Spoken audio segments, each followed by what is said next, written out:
The BBC presents My Music, a musical panel game devised by Edward J. Mason and Tony Schreier. And here's Steve Race to introduce the team.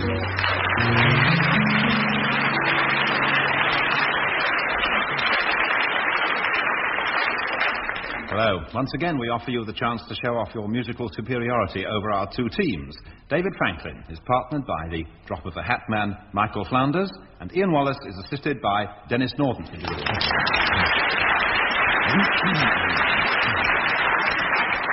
Round the first.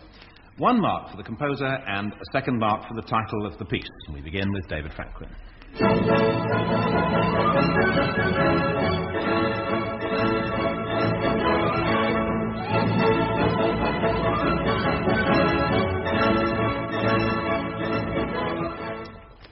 There's no sense in wasting time. I'll come clean. I haven't a clue. Well, I will give you a clue then. What should I say? I always give the same sort of clue for this composer. He would write his name on the bottom of a cheque. Does that mean anything to you, Michael? I just think how many Czech composers Oh! I should say it's Dvorak. Yes, you'd be right for a mark. 1 mark for Dvorak. You don't know the title. It's the part, a very small part of the Carnival Overture. Wait a minute. Who said I didn't know the title? You're too fast altogether, Race. Well, then, the opus number. The opus number, I don't know. So if you give me a half an hour, I can work round to it. I will proceed. Some music for Denis Norden.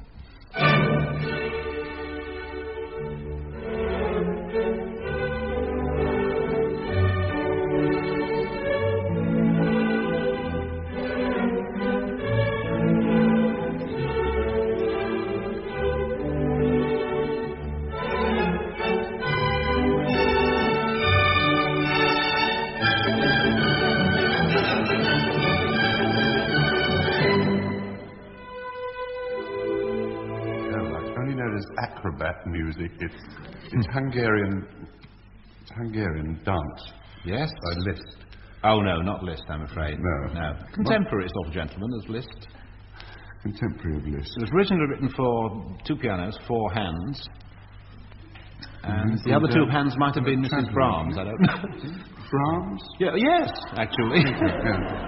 And it's all transmitted information. Not that there was a Mrs. Brahms. Yes, Brahms' Hungarian dance number. Oh, well, as you know. Do you want the hopeless number? Somebody in the audience knows. Number 6 in B flat. I'm going to give you 1 out of 2 there, Dennis, because you've only got really one worth of marks. Ian Wallace, your turn for music.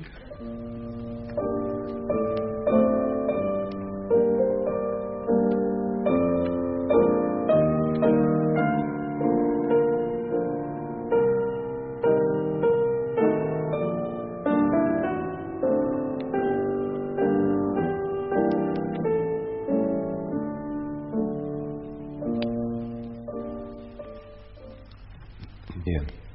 Slip in the bit about it being pretty, Ian, while you think. Chopin? No, it's a fair guess, but it isn't, as it happens now. Later. Later? Yes. Rachmaninoff? No, earlier than Rachmaninoff. Earlier than Rachmaninoff. Tchaikovsky? Yes. And 1 mark. It's something triste. Yes. What sort of a song was it? It wasn't... not Valse Triste. Qu'est-ce sort of a song was it? No. A love song. You won't be helped here, I'm afraid. No, I know. Qu'est-ce sort of a song? It was a chanson. A chanson. A chanson triste. Chanson triste. Yeah. 1.5 out of 2, because I gave you the chanson. I'm very lucky. Yes. You really are, yes. It's been known to happen before. Michael Flanders, remembering your lovely version of that Mozart horn rondo, I don't think you'd ever put words to this one, but see if you know what it is.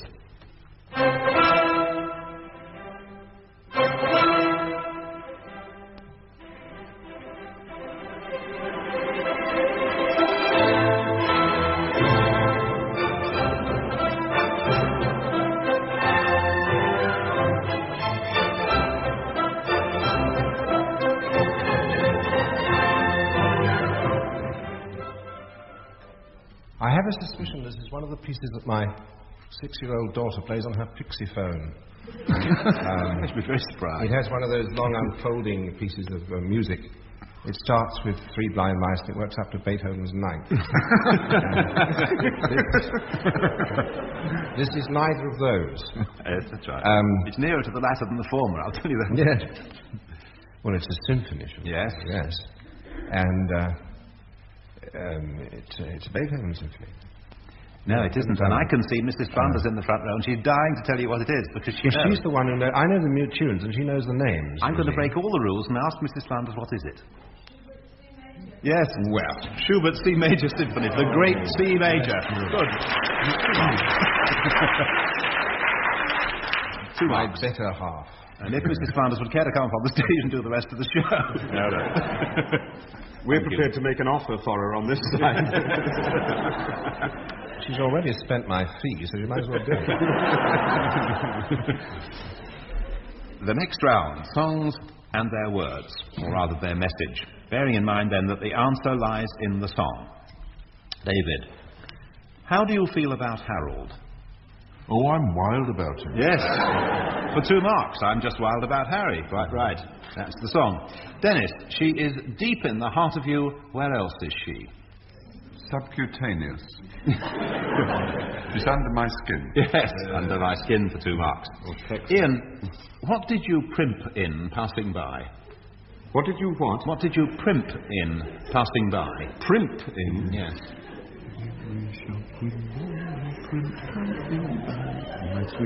For Alice Blue Gown. Oh, sweet little Alice Blue Gown, yes. Down into town. I was rather thrown because I thought that it was that one about I did but see her passing by, but will I love her till I die? You see, that's what the classical trading does for you. And I didn't remember the word primp ever coming in that lyric. It's the only song where it does come. Yeah. Well, you got it anyway for 2. Michael Flanders, although you can't call to mind a more inclement December, you are not cold. Why not? Because I have my inamorata to give me inner central heating. I have my love to keep me warm. December. Yes, I got my love to keep me warm. I can't remember a worse December, the singer sings. Yes, 2 marks there. And everybody got 2 in that round, lovely. Here are some show tunes. 1 mark for the show, another for the composer. David Franklin.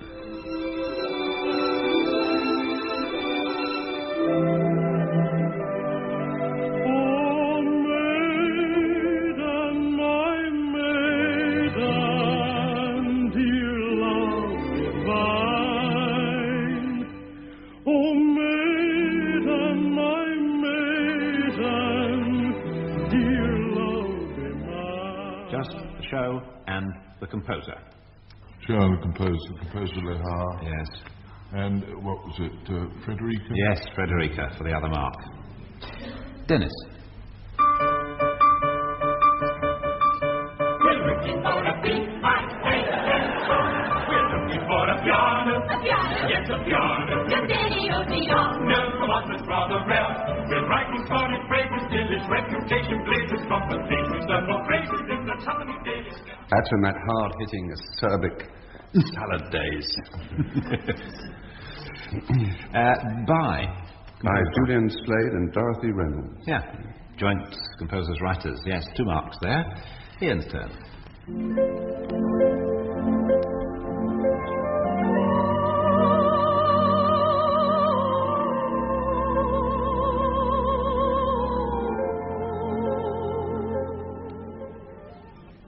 And from the neighbouring mountain. That's from Rosemary. By Rudolf Frimmel. Frimmel is right, yes. 2 marks. And finally, Michael Flanders. Who day and night must scramble for a living, feed your wife and children, say his daily prayers, and who has the right, as master of the house, to have the final word at home? The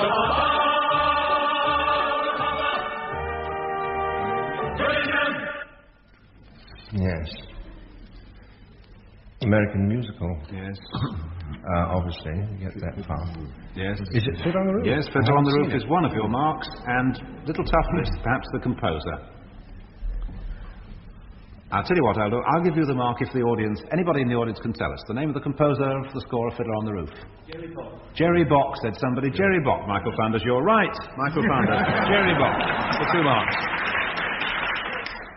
Opera, which being translated means hard work. I want to know which opera these characters come from and what sort of people they were, or what they did for a living. 1 mark for the person, then another mark for the description. David Franklin, Bide the Bent. Bide the Bent? Yeah. Yes. Oh, is it one of the characters from the Dry-Groschen opera? If it is, they haven't told me. No, it's not. Wait a minute. One minute. Yes, sir. Ian, say Bide the Bent for me. Bide the Bent. There you are. Now, there's a clue for you. The way he said You mean it. it's a Scottish opera? I would have thought so. What? By a But you Scot. mean it's something like Lucia di Lammermoor? There's 1 mark. Really? By Donizetti? Yes, I wasn't asking for that. Yes, it comes from Lucia di Lammermoor. And the profession of Bide the Bent. No, you don't know, do you? I'll just read it out. Well, I don't know. He was the chaplain at Lammermoor to whom Lucia turns for advice about her marriage. A bent chaplain.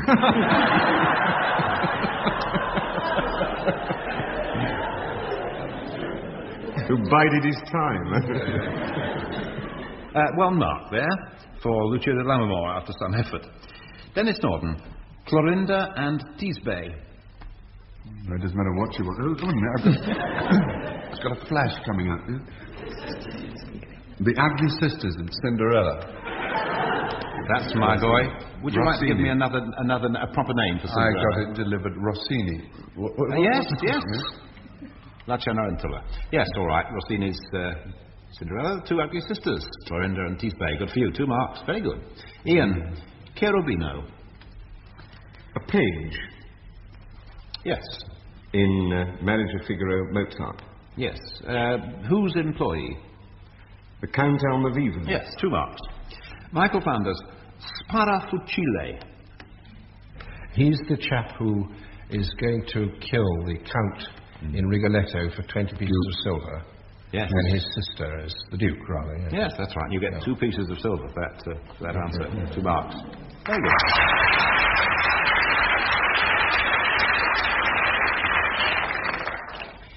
You remember, no doubt, the old expression, they laughed when I sat down at the piano. Or was it when I sat down on the piano? I forget. Anyway, no one laughed when the following pieces were first played. In fact, they're among the world's favourite piano pieces. 1 mark for the name of the piece, another mark for the composer. So, some piano music first for David Franklin to identify.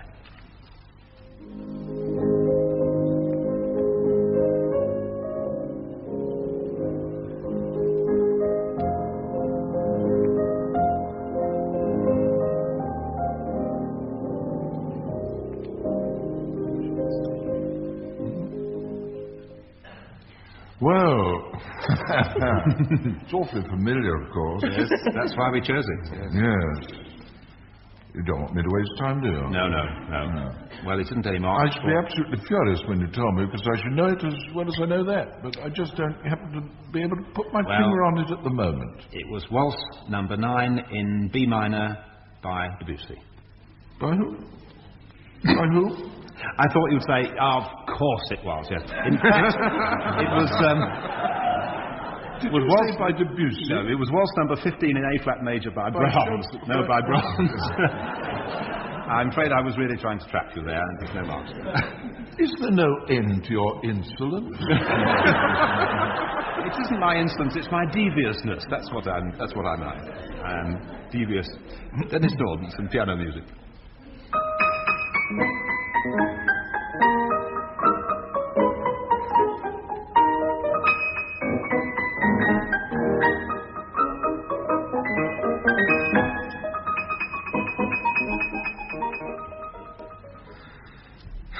I don't like to ask Ian again. I'm so kind of in debt to him. I have to go around and polish his car or something. Any lunch? I do know that that's a piano roll that's being played, and it's not actually a... And that would indicate that it might be one of the Liszt piano rolls, but I don't think it is. Some people are lucky, some people are. Oh. We weren't playing your roll. There is a very great piano roll version of that. That was a recording by John Ogden, or part of. But you were right about Liszt, so there's a mark. Did it sound like bells to you? Campanile. Very nearly. A half mark, La Campanella. La Campanella. Yes. So, very good, Dennis. You got 1.5 marks. Right. We shall now hear the voice of Ian Wallace. We shall now hear from Ian. Ian, what's this?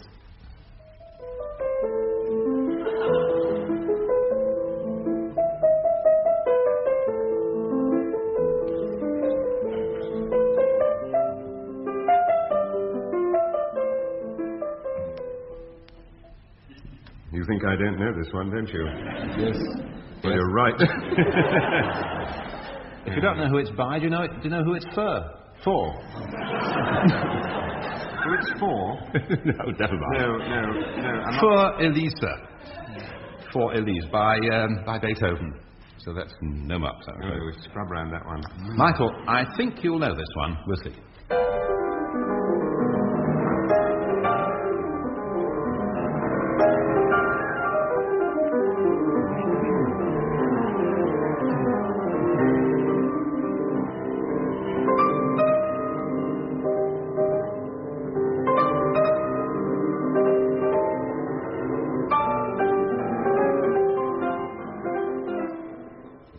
Piece of piano music. Michael. Yeah, you think I know this, don't you? Yes. Well, you're right. And it's confirmed by David. It's one of Fred's pieces. Yes. Fred Chopin, the Revolutionary Study. Yes, the Revolutionary Study by Chopin. Etude number 12 in C minor, as you were about to add. 2 marks there. A round of general musical knowledge questions. For 2 marks, David, what is the essential difference between a band and an orchestra? This is an artificial distinction which is crept in today. Because if you look at the papers of round about 1910, 1911, you could see Sir Henry J. Wood advertised as being due to appear to play at the proms at the Queen's Hall with the Queen's Hall Band. I don't believe there is an essential difference. All right. Yeah. I mean, interesting point. You and I know there's no difference between the two, but if I've got to struggle for marks, a band is composed of brass and wind instrument. No, possibly brass alone, sometimes brass and wind. The essential part of an orchestra is that it's got strings added. Yes. But I don't think there's any difference between an orchestra and a band anyhow. My dictionary at home defines band as an organised company of robbers, I'm delighted to see.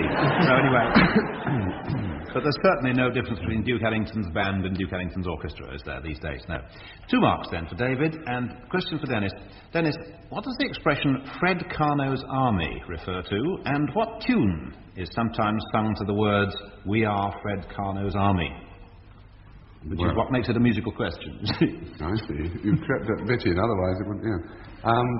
Well, Fred Carno was a comedian who had an act called The Mummingbirds, which figures very much in Charlie Chaplin's autobiography. And the expression Fred Carno's Army was in the First World War. Any awkward squad, the sergeant may say, "Oh, you know, Fred Carno's Army, that's what you and the tune, "We Are Fred Carno's Army," was based on some kind of hymn. The Church's One Foundation sometimes being sung to the words, "We are Fred Carno's Army." Da, da, da, da, da. 2 marks there. Ian, in vocal music you sometimes find the expression bouche fermée. Will you please demonstrate it and describe it at the same time? Very difficult to describe it. Yes, at the same time. Now you may describe it without demonstrating it. It's singing with your trap shut. Yes, that's right. And it goes sort of...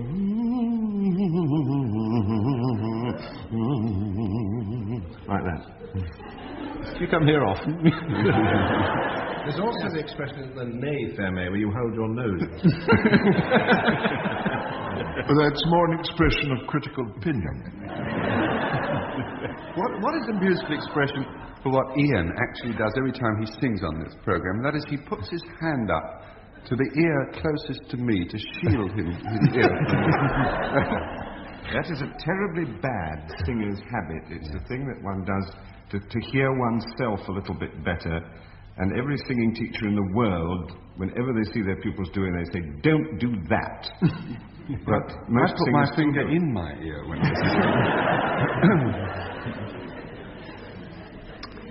Right, 2 marks. Michael, what is the American name for a steam organ at a fairground, and who or what does the name come from? It's known as the calliope. Yes. In America. There's a beautiful one in Central Park, which is kept undercover, and I wish we had one in Hyde Park. The name comes from... Is she a muse of music? Well, yes. not yes. A muse of... good enough. A muse of epic poetry, verse, poetic inspiration. Which nationality would she be? Oh, Greek, I Greek. imagine. Yes, she would be for your 2 marks. Thank you very much. This is where Graham Dalley plays and you sing. Picking up, please, where he leaves off for 3 marks then. First of all, David Franklin.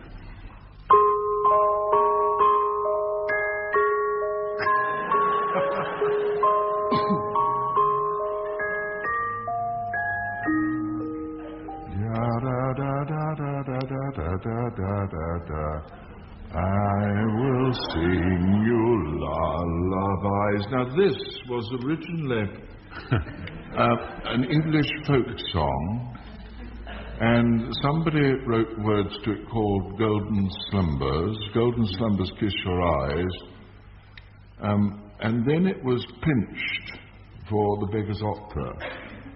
And another lyric was written for it for Polly to sing. Yes, and you sang it beautifully, Golden Slumbers. Sleep, pretty darling, do not cry, it says here, and I will sing a lullaby. I think that's 3 marks. A song from Denis.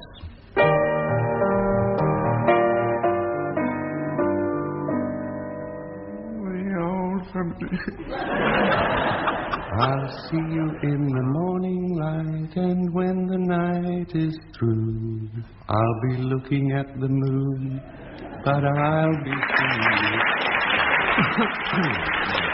Well, that's 3 marks. And on to Ian Wallace.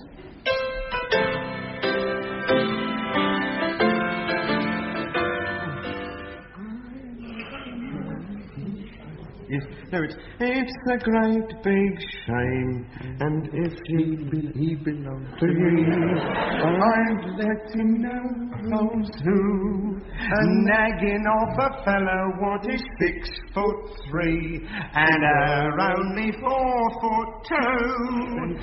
They hadn't been married but a month nor more when underneath her thumb went Jim.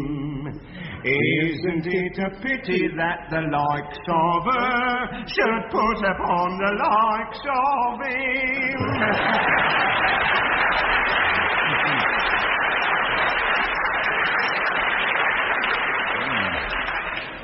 3 marks. A very valuable booster rocket from Denis Norden at the beginning. Something a little more up to date for Michael Flanders.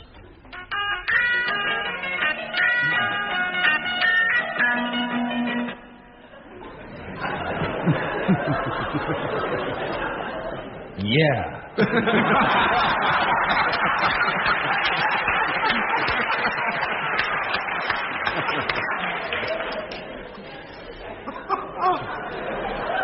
Shall I give him 3 marks for that?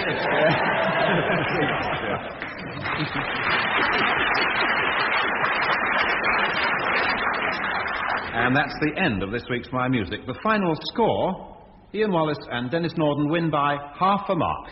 Goodbye.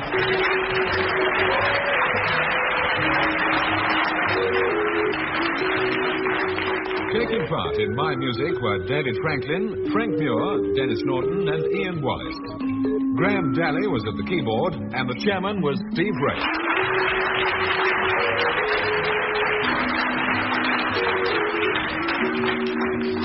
The questions were compiled by Edward J. Mason, and the programme was produced in London by Tony Schreier.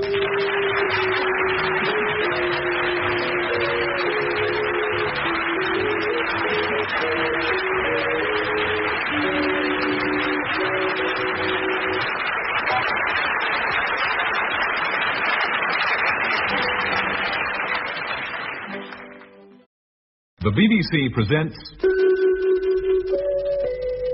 My Music, a musical panel game devised by Edward J. Mason and Tony Schreier. And here's Steve Race to introduce the team.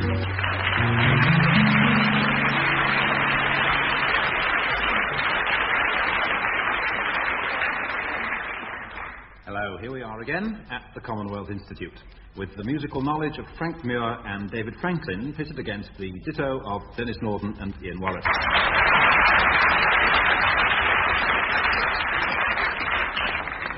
We begin, as usual, with orchestral music. What is it and by whom? First, David Franklin.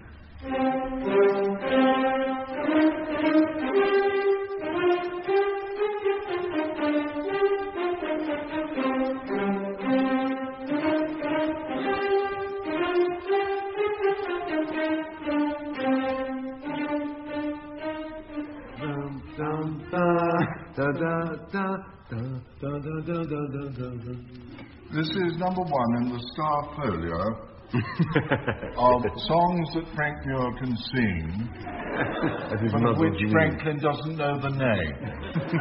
You got half a mark, I might tell you. You'd be surprised about that. But you got half a mark because you said number one at some point. It's La Laisienne Suite, number one. All right. You're too quick, you know, Race. You'll have to slow down. It's by Bizet. Yes. And he wrote it, and although this is the suite for a piece called La Laisienne, it was the incidental music for a play, which was a failure, incidentally. He afterwards used it in what Denis always calls the conservation of material, because he used it as entr'acte music for Carmen. 3 marks. Talking of conserving material. Yes. Well, the answer to the question was Overture to La Laisienne Suite number one, and you got half a mark there, and Bizet, the composer, and you got one there, so 1.5. Denis, let's see how you get on with this piece of music.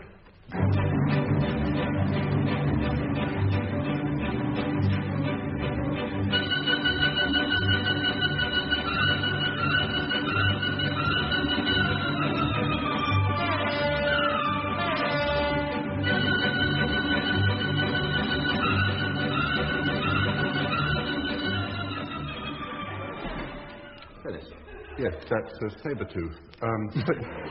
Saber Dance, and it's that composer who everybody would rather say than spell, Khachaturian. Yes. Do you know what it comes from, this saber dance or sword dance? I don't know. It comes from Morton Fraser's Harmonica Gang.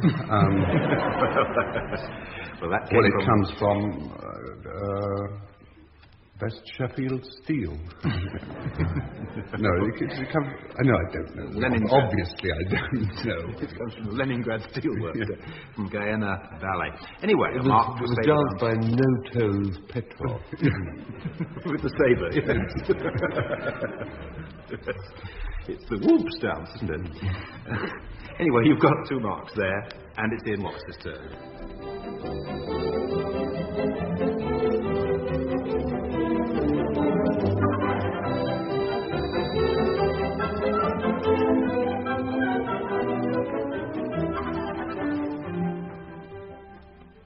Well, let's nail down 1 mark for a start and say Eric Coates. Yes. But he wrote a number of pieces like this, so one could easily get it wrong. I'll stick my neck out and say the Knightsbridge March. No, I thought there might be a bit of further east. Further east? The Whitechapel March. No. Oxford Circus? No. I'll give you half a mark. It's Oxford Street. Well, isn't Oxford Circus part of Oxford Street? Yes, but that wasn't the part we played.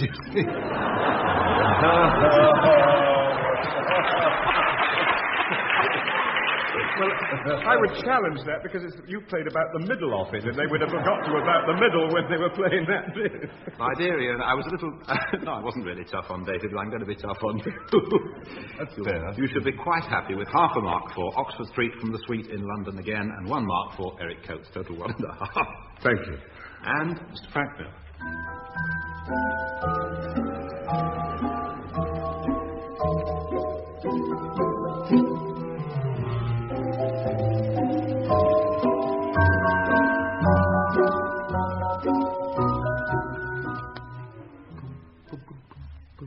It's an opera. Music by Tchaikovsky. Yes, that's a mark. It's a nutcracker. Isn't it? No, it's very nice. Well, No, it comes from an opera. Well, I saw it on telly. And they all come on and dance little bits. And this is one of the little bits which extracted is called the Nutcracker Suite. well, it was an opera in which there was much more dancing than singing. Yes, there wasn't the production I saw. And it's... Oh, no, that's right, it is a ballet. It is a ballet, yes. I've been trying to tell you that. But I always think of anything over an hour and a half is an opera. It's actually a ballet. And it's called the Nutcracker Suite, and it's either the dark... No, it's not the Dance of the Hours. It's not the Minute Waltz. It's the Sugar Plum Fairies. Yes. Well, only one. The dance of the Sugar Plum Fairy. You got 2 marks. I had, yes. My set isn't very well tuned in. I saw 2 of them. The words of the song. That's the point of this next round. David Franklin, what means of transport would you take to get to Peppermint Bay? Peppermint Bay. Peppermint Bay. Some sort of a boat would I take? Yeah, you take some sort of a ship. I'll give you that much. Some sort of a ship. A nice ship or a nasty Yes, sir, ship? a very nice ship. A very nice ship. A good ship. Yes? Lady in the front is mouthing good. Yes, you must mouth a bit better than that, madam. I can't get it. Oh, a good ship. Yes. Put your... Lollipop. Yes. Thank you. 1.5 to you, half a mark to the lady in the front row, total 2 marks to David Franklin. 2. Still words of songs. Dennis, who is the polar bear's pyjamas?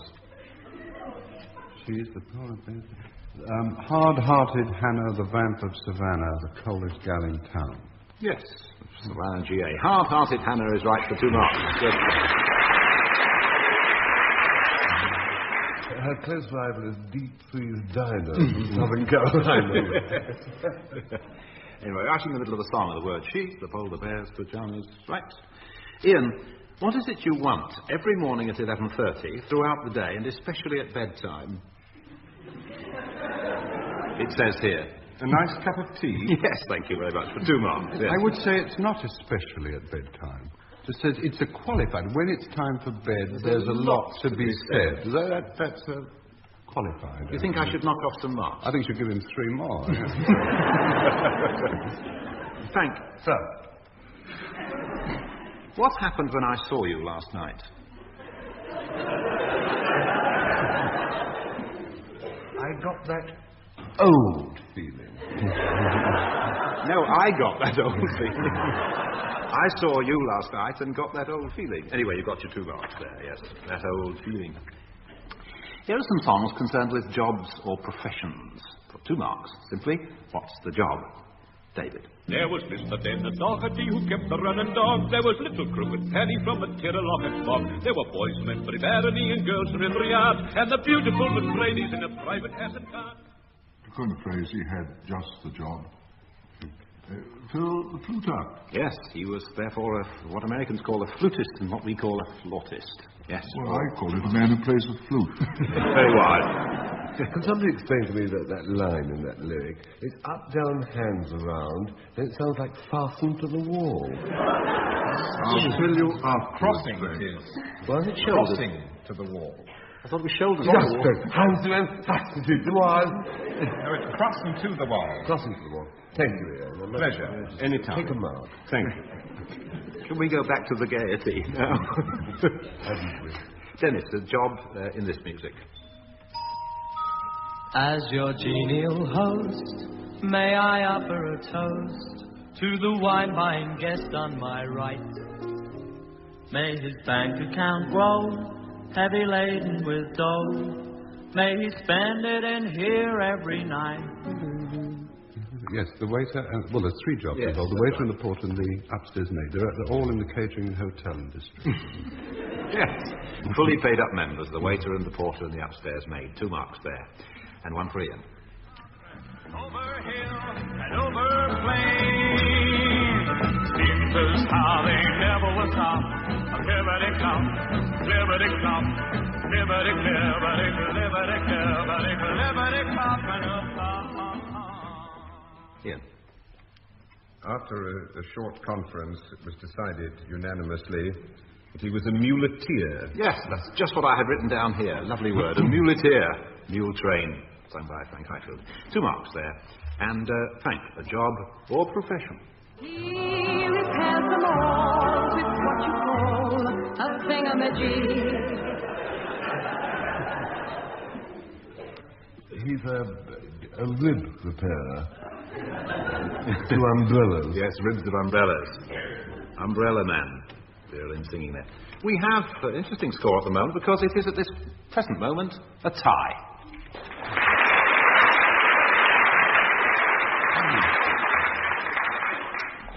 The world of opera. If I said to the audience, a Japanese girl with a boyfriend in the American Navy, the audience would reply, Madam Butterfly, and they'd be quite right. So these... Oh, yeah, you learn something every day, Frank. So these are the titles of operas. Titles of operas. David, who were an African queen and a princely sailor? African queen? Yes. And a princely sailor. Mm-hmm. Humphrey Bogart and Catherine Hepburn.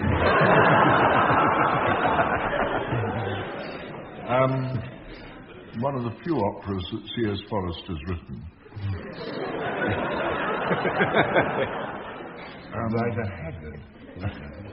Oh, wait a minute. Go on. Is this anything to do with Purcell? Yes. Well, it's Dido. Yes, she's the African queen. And the princely sailor? Is Aeneas. Yes. Dido, queen of Carthage, which is near Tunis, just on the North African Saved coast. at the last moment. Yes, well done. And you did get the composer in the process of getting the opera, so you've got a mark for Dido and Aeneas, a mark for Purcell. Denis Norden, an Irish princess and a knight in Cornwall.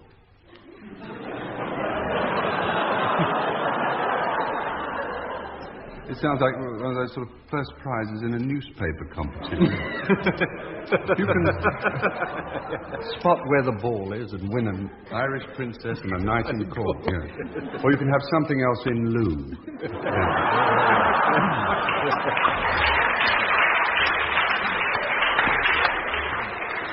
This is all to give Ian any... The really strong hint is in the word Cornwall. Cornwall, yes. Yes. Is it? It's obviously a very strong hint. Not Pallias and Mevagissi or something. I did say a knight in Cornwall, and you obviously knew I meant K-N-I-G-H-T, didn't you? Oh, I realised that. Princess and the knights in Cornwall. You're going to suffer a loving death in a moment when I tell you what it is. Oh, don't spin out the agony. Well, I was giving you a clue then. David knows this. It's Tristan and Isolde. 1 mark for the composer, please. Wagner. Yes, Wagner for a mark. You even sounded a bit uncertain when you said that. The way this game gets you when you're on the panel. Ian, your turn. A young gentleman named Octavian, whose voice hasn't broken, so his part is played by a lady. Yes. Oh, that is Rosenkavalier. For a mark. By Strauss. Yes. Which of the Strausses would you like? Richard Strauss. Yes. Oh, very good, yes. 2 marks there. Good. Frank, a licentious young nobleman. All operas. Yes, but this chap ends up in hell. Have a go, Rigoletto. Ends up in hell. 1 mark. Ends up in hell. Well, they all do. No, Well, if he wants one that ends up in hell, bet Don Giovanni each way. Thank you very much. May I do this question on my own? Don Giovanni. Excellent, Frank, and so fast, so quick. Yes, for a mark, and who composed it, Frank? Hang on a moment, I'll be back. Mozart. It's hardly worth Other saying. than Bach. Yes. When I said he ends up in hell, that was almost a literary kind of clue. Don Juan in hell.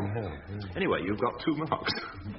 At this precise moment in time, Ian and Denis are leading by 1 mark. Just.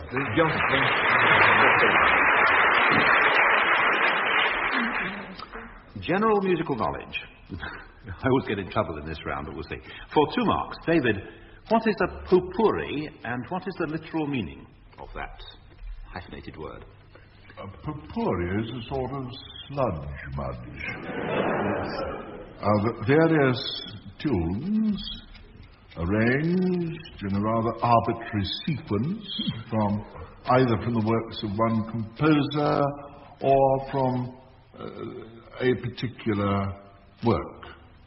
But its original meaning is of a wooden bowl of rose petals with added dried lavender things.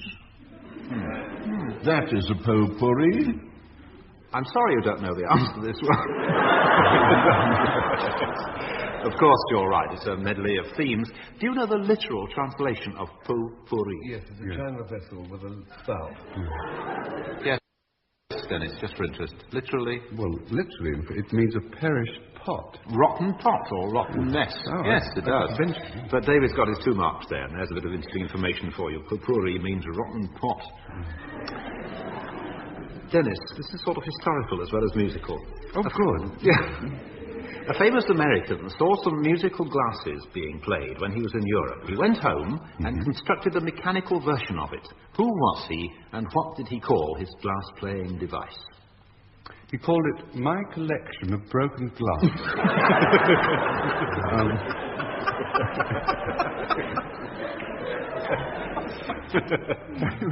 I suppose he then changed his name to Edison Bell and invented the telephone. Oh, I know who it is. This chap who does all the inventions, isn't it? Pat Pending.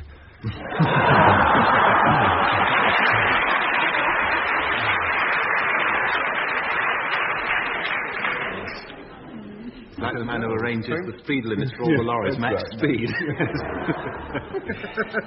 I think we don't know, Dennis, do we? Oh, you gathered that, did you? Well, it's one of these things where the answer's very interesting. The man who went home, having heard the musical glasses and invented the device, was Benjamin Franklin. Oh. And he called it his harmonica or harmonica. So that's a mark for Pat Pending, all right? You can't leave it at that, because a harmonica is not a mechanical invention for playing, or is it? Well, Benjamin Franklin thought it was. Oh, I see. Now, the name has had various connotations, and that's one of them. And I'm glad to be out of trouble, because that's all the information I have in front of me. Ian, what is a fret? Where would you find it? And what would you use it for when you'd found it? Yes. Well, you'd find it on a stringed instrument of a certain category, such as a guitar, a banjo, a banjolele, ukulele. Yes. You wouldn't find it on a violin or a cello or a viola. It is a metal strip, or a series of metal strips across the sort of thin part at the top, fingerboard, to indicate where you put your chubby fingers in order to produce the notes. Yes, that's absolutely right. It can be made of wood or gut as well as metal, yes, which is a point. I knew that. He just didn't want to confuse you. I didn't want to take up any more time. Don't fret about it. Sorry about that. Withdraw that. 2 marks. I withdraw it. You still get 2 marks. Frank, another piece of history. What was the song Marching Through Georgia written to commemorate, and what did the person it honoured think of it? It was written to commemorate a march through Georgia. That's very good. Which I would presume was in the American War of Independence.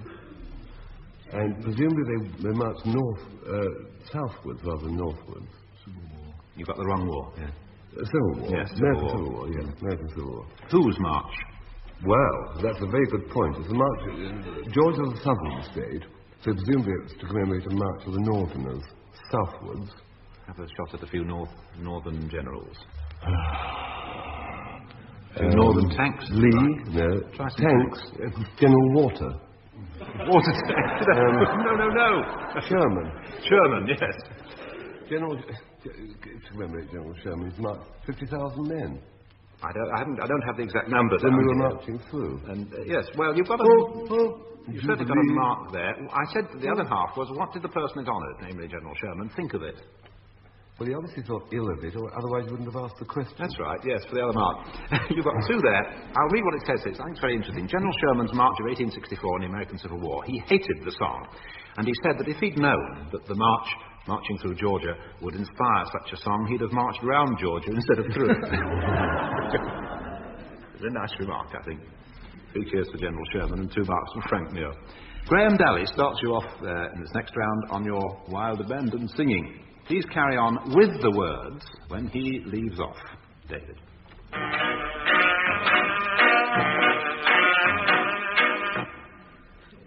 Peggy O'Neill, if you're... Watch it. Careful now.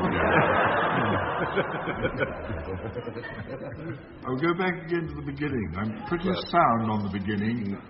I'm going to drop down a key or two, if you don't mind. Yeah, a mark or two, probably, as well, but do go down. Yes, if your eyes are full of smiles, that's Peggy O'Neill. Do you want any more? Well, that's the way. Yes, please. If your shoes are full of feet, that's Peggy O'Neill. Enough? I think so, yes. Good.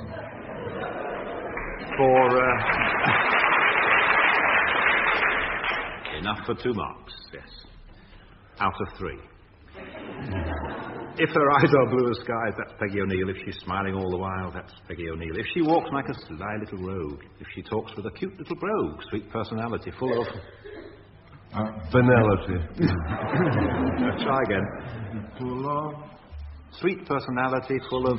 Oh, I'm trying to give you a chance for another mark. Never mind. Rascality. That's Peggy O'Neill. 2 marks there. A song from Denis.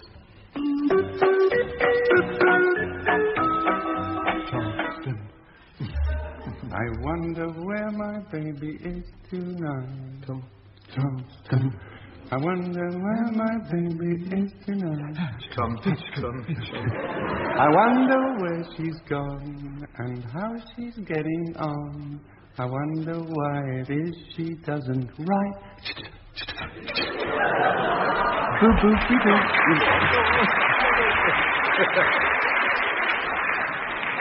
I'm enjoying this. Can you do any more? I've been practicing my singing, Steve. No. Because the lock on the loo door went beautiful.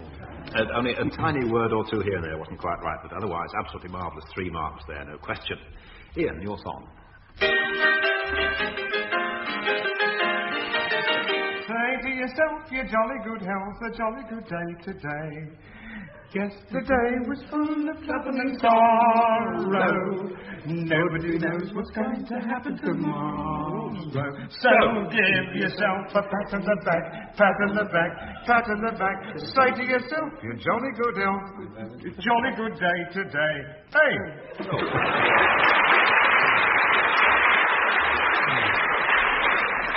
Actually, I've had a good day today, but that's 3 marks. Song from Frank.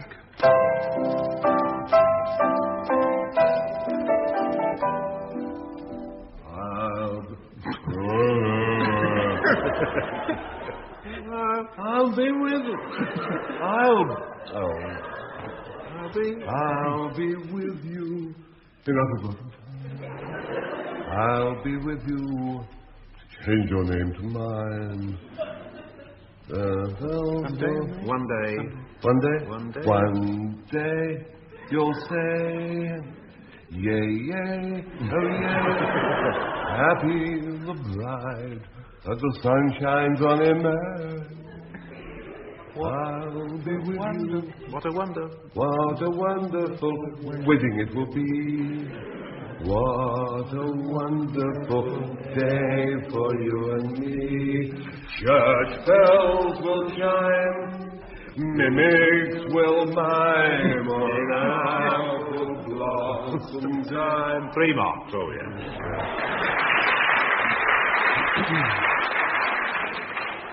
And at the end of this week's My Music, we have, between David Franklin, Frank Muir, Ian Wallace and Denis Norden, a tie. Goodbye.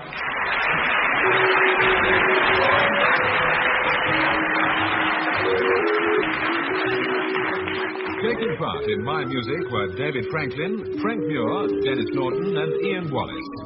Graham Dalley was at the keyboard and the chairman was Steve Ray.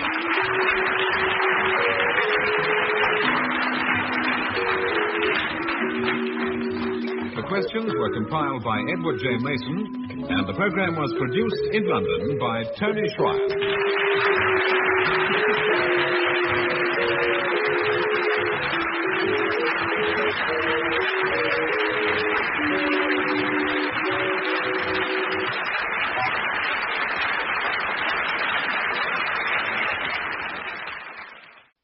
The BBC presents My Music, a musical panel game devised by Edward J. Mason and Tony Schreier. And here's Steve Race to introduce the team.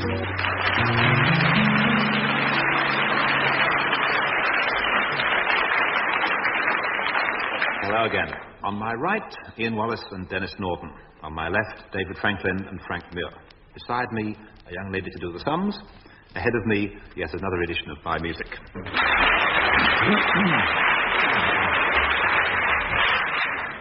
We begin with some orchestral extracts. 1 mark for the composer, another mark for the title of the piece. And we begin, as always, with David Franklin.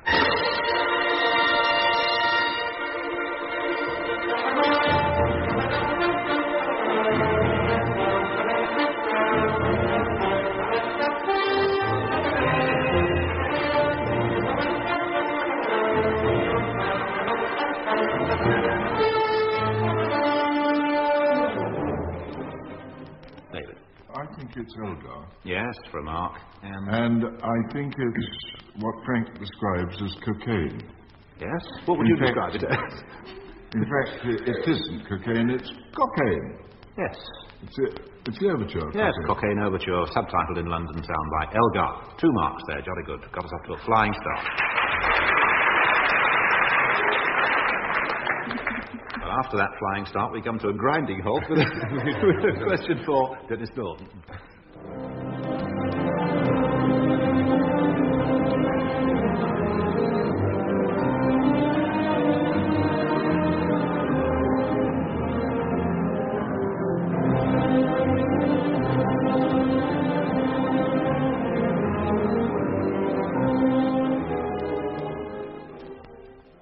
Ian thinks it's a piano concerto because he could hear a piano in the background somewhere. I suggested it might have been somewhere outside. No, he is right. It's a piano concerto. Yes. Modernish. Yes, that's an exact description. It's Ivan Modernish, the other Czechoslovakian composer. You nearly got the right nationality. Very nearly. Oh, it's Russian. It's Russian. Yes. I think it was Pardon? Maninov. Yes. There's a mark. Yeah. I can't give you a mark for piano concerto unless you can tell me which number or key or something. Yes, well, let's try B minor. No, you're a bit flat. C minor. Yes. Number 1, would you say? Yes, I did. No. In my mind, I Yes, said number 1. But really a little more advanced than that, surely. 1A. You really won't be helped, will you? Yes, he's holding up 2 fingers, which I hope is a gesture of help. We'll accept that from the lady and say number 2. Yeah. Well, there's the answer in this quick-fire quiz of ours. As you so rightly said, piano concerto number 2 in C minor by Rachmaninoff. Yes, 2 marks, and now we're going to hear from Ian Wallace.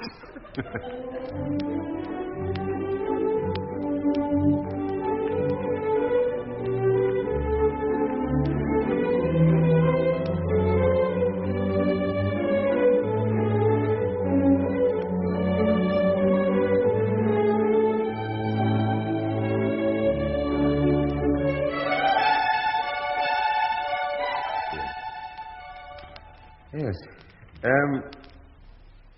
I think we're back to Tchaikovsky here again. Yes, there's a mark. Good. And I'm rather tempted to say the minute waltz. No, you're getting a little on the confused side. Now, it's a waltz, certainly. Yeah. It's the waltz from the Serenade in C.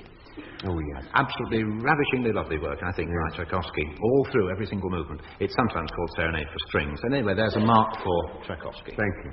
Frank Muir, a question.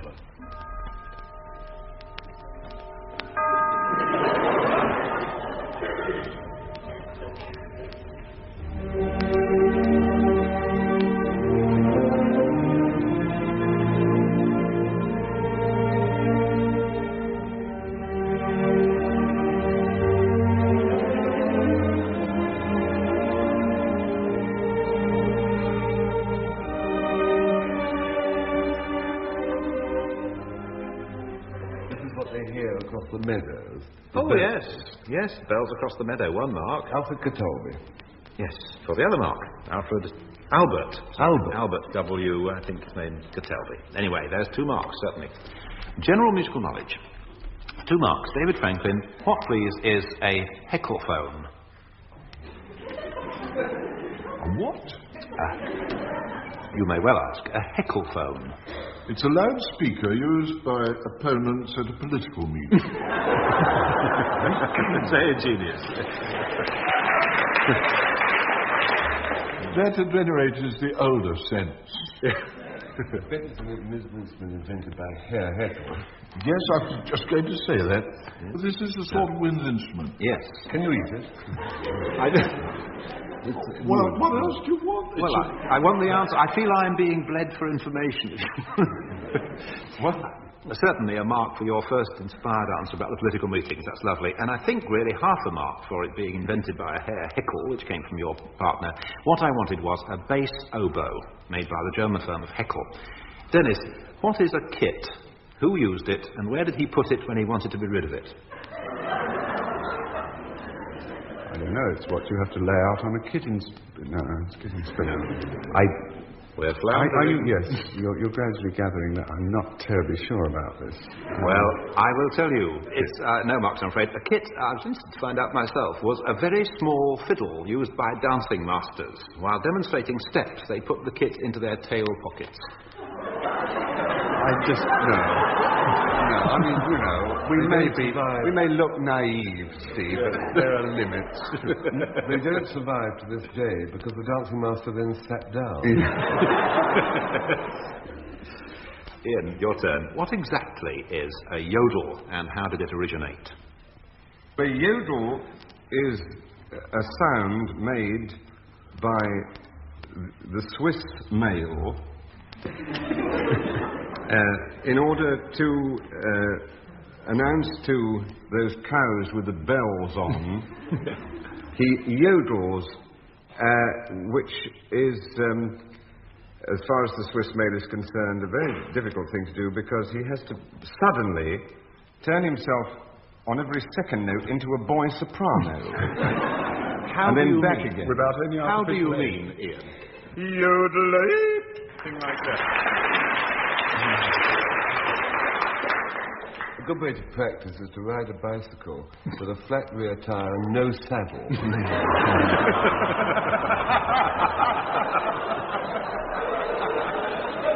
On cobblestone.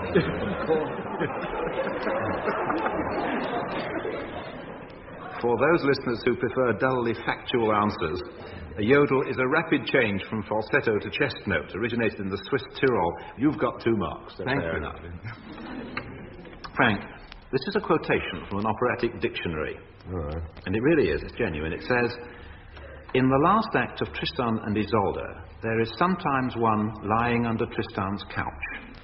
One what?" What is it, cheese sandwich? Well, I can't deny that there might be one. A battalion of Swiss Guard, yeah. It is, of course, in the dictionary, a perfectly factual thing. I think your partner might know. He'd probably been under there, wasn't he? No. The tailor with his bill. I think I can lead you towards this one. Take me by the hand. Yes, I'll take David by the hand because he's the operatic one that's had operatic experience. David, if you were playing yourself Tristan with this long scene with Isolde to remember, what would you rather like to have within earshot? Oh, a prompter, of course. Yes, I'll give you 2 marks there. The prompter in Tristan often lies, or sometimes lies, under their couch for that long scene in order to prompt better than from his little usual place at the front of the stage. I'm going to give you the 2 marks there. And on to the next round. Our feathered friends have figured in this game before, and here they are again. Can you please name the bird for a mark? And there'll be another mark for naming the singer. So, the bird and the singer. David.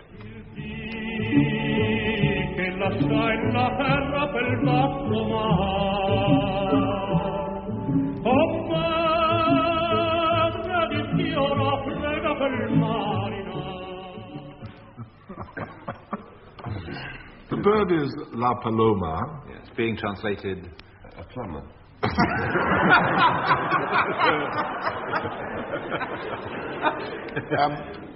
It's the first half of the famous Mozart opera Dove Sono. Cute. The first half is Dove. Yes, Dove. In English we call it a dove. A dove, yes, very nicely put. Yes, that's a mark. A bilingual joke. Yes, that's right. Well, bilingual. Is his Christian name Benyayimo? Yes. Gili. Yes, Gili. Yes. Oh. Yes. Gili. For 2 marks. 1 + 1 = 2. Dennis, here's a fair old vibrato, and we want to know the bird and the bird, please. Speak of passion undying, and a love that is true.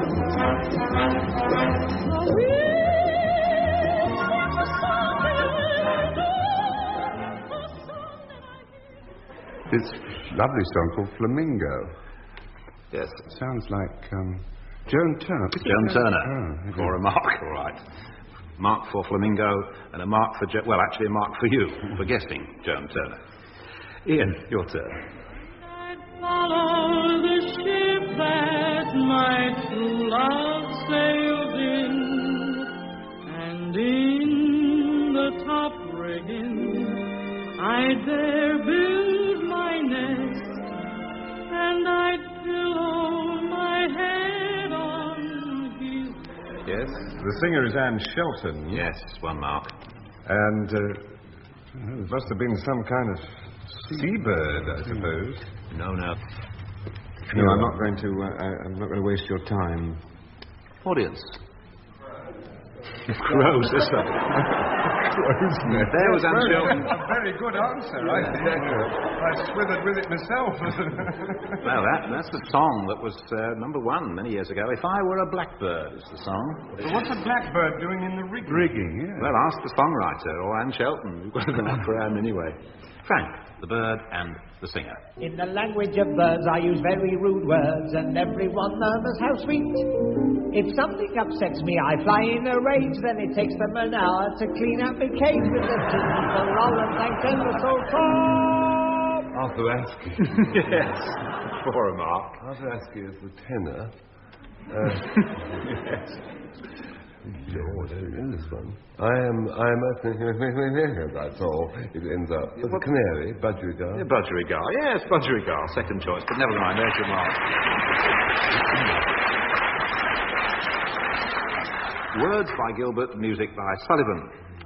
So that's established the writers, and no marks for saying Gilbert and Sullivan, David. The question is, who's the character who sings and in which Savoy opera? David, a man whose job is to amuse people sings a doleful air about the sour looks of a fellow who neither ate nor drank. Who is he, the singer? I know this as well as I know any Gilbert and Sullivan. Nil. Very good answer. Is it pure guess? Perhaps I better put it the other way. It isn't Jack Point, is it? Yes, it is, for a mark. Yes. In which opera for the other mark? Oh, well, Jack Point is in the Tower of London bit. That's right. The yes. Yeoman of the Guard. Yeoman of the Guard for the other mark. Good for you. Yes. Whose lance was glum, who sipped no sup, and who craved no crumbs, he sighed for the love of the lady. Denis, a proud nobleman confesses to being an arrant coward in battle. Oh, he led his regiment from... Is that the one? Led his regiment from behind. He found it less exciting. That's the Duke of Plaza Toro. For 1 mark in... Gondoliers. For the other mark, yes. It also bears a striking resemblance to the life story of Jubilation T. Cornflow in Little Abner, doesn't it? But that was not by Gilbert and Sullivan. Anyway, you've got 2 marks. Ian, he sings a patter song about insomnia. This is Iolanthe. Yes, for a mark. And it's the Lord Chancellor. Yes, the Lord Chancellor, and the Nightmare Song. There's your other mark. Love unrequited robs me of my rest, he begins. Very good. Frank, a feminine trio is freed from academic routine. Who and did what? Dennis and I wrote, I think, the first permitted parody of Gilbert and Sullivan, and our parody of this bit was, my memory serves me right, the wee little lady bus conductress leaping about like a gym instructor, half civil servant, half seductress, cooing in voice so small, one more and top! That's all!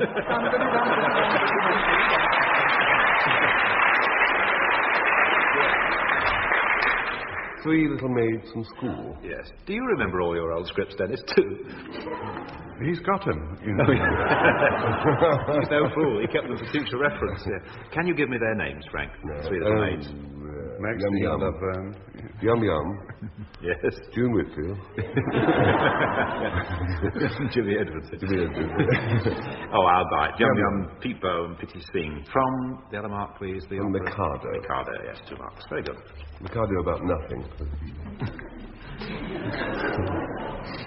Girls' names in songs, but you may not be about to hear the best-known bit of the tune. 2 marks at stake here, and we begin with David.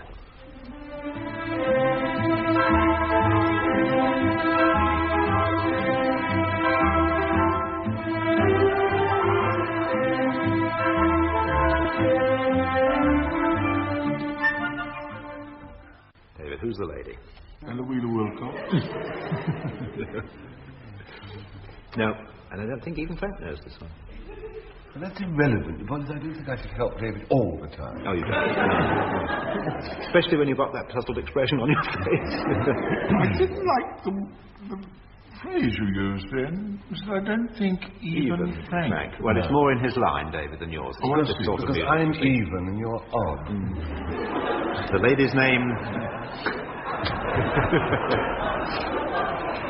The lady's name was Dinah.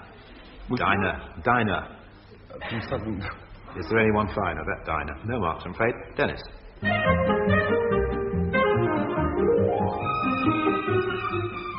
When she smiles at me, all the clouds roll away. All the clouds roll away, yes. Liza, by George Gershwin. Yes, 2 marks for Liza. Young lady for Ian.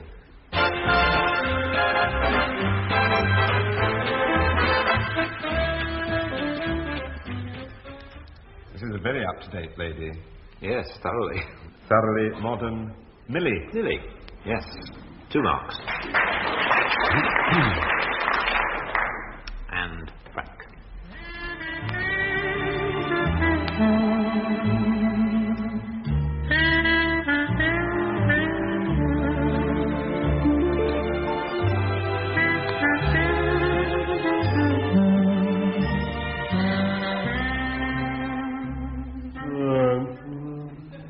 Her name is Blowing in the Wind. Every little breeze seems to whisper, Louise. Yes, for 2 marks. Not only that, birds in the trees. Yes. Composers. All these people had something to do with opera. David, he was Italian-born, went to France and was believed to have worked in the kitchen of the king's cousin. Eventually he bought the monopoly of opera production in the French language and became the supreme composer at the French court. What was his name, and I think this is the interesting bit, how did he kill himself? Committed suicide. An Italian composer. Yes, who... but a Frenchly pronounced name. Beginning with G? No.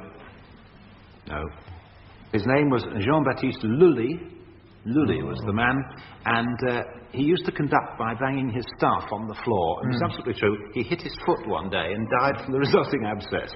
Well, that isn't any marks, I'm afraid. Dennis, which composer demanded, and in which opera, please, 18 anvils? 18 anvil? Anvil called Wagner. Oh, yes. The Rheingold. Yes. What do you want? Come out with it.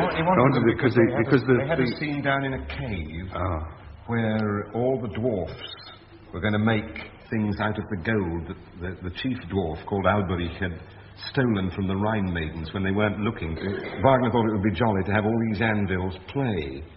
In the scene when they all go down. Everybody join in, yes, all the audience. Dish them out the audience. And they literally have all these anvils playing away, and it's a wonderful sound. I don't think there's anything I need to add to that. No, in among all that verbiage from you two were the two words I wanted: Wagner for a mark and Rheingold for a mark. Yes. 2 marks.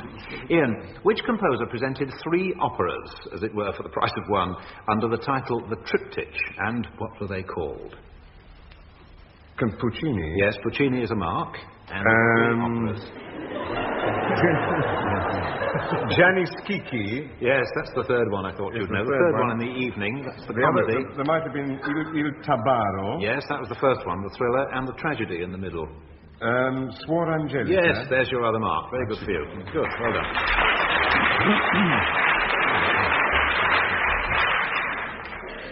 Frank, his father was inspector of slaughterhouses and town trumpeter in Italy. He himself became Inspector General of Song in France, but he didn't enjoy many birthdays. Who was he?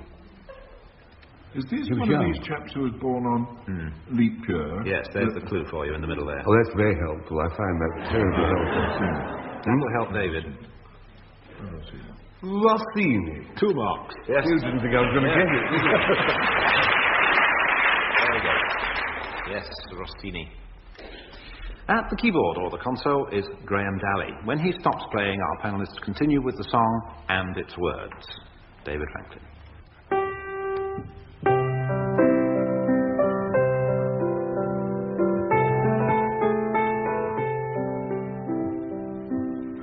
Alice, where art thou?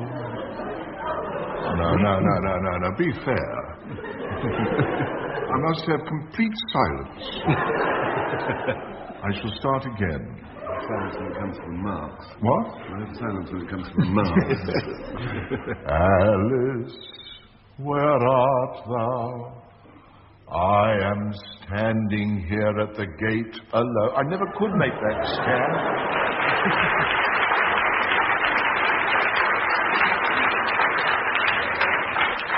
Well, I will give you a mark for knowing what the song was called, and I will now recite very quickly. The birds sleeping gently, sweet Lara gleameth bright, her rays tinge the forest, and all seems dead tonight. The wind sighing by me, cooling my fevered brow, the stream flows as ever, yet Alice, where art thou? Anyway, let's see if Dennis knows these words.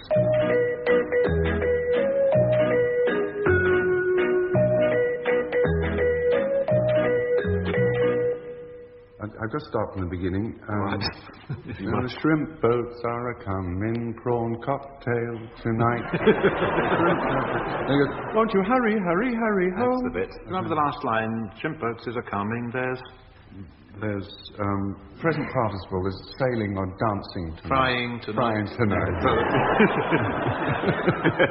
It's dancing tonight, and I think 1.5 out of 3 is about right there. Ian.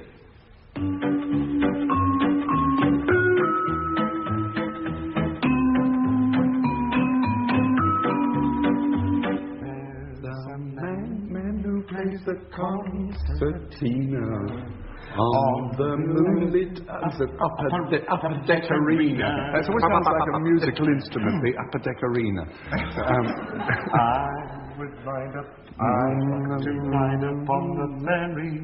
You've done that bit already. The music is so merry. Life is like a marching grass, and if you leave and if you laugh, happy as we sing together, happy. Oh, it goes on and on, you know. Happy. Yes, all right. 2. your turn.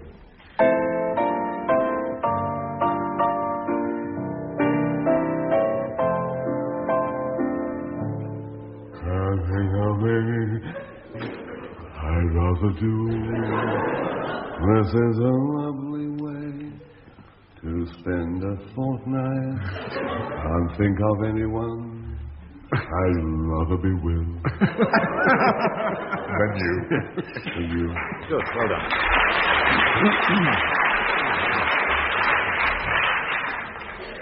And here ends another My Music. In the final score, then, let me have a look. Ian Wallace and Denis Norden win by 1 mark. Goodbye.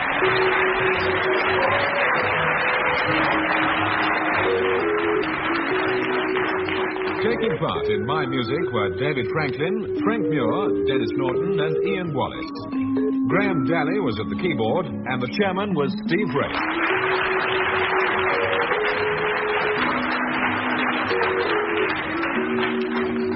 The questions were compiled by Edward J. Mason and the programme was produced in London by Tony Schreier.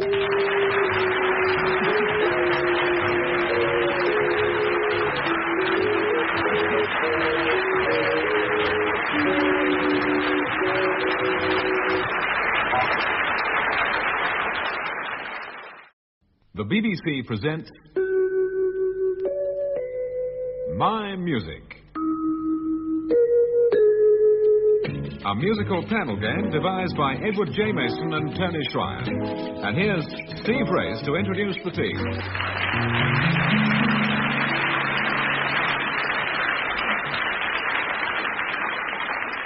Hello. Let's put the My Music team members in alphabetical order. David Franklin is partnered by Frank Muir. Denis Norden is partnered by Ian Wallace.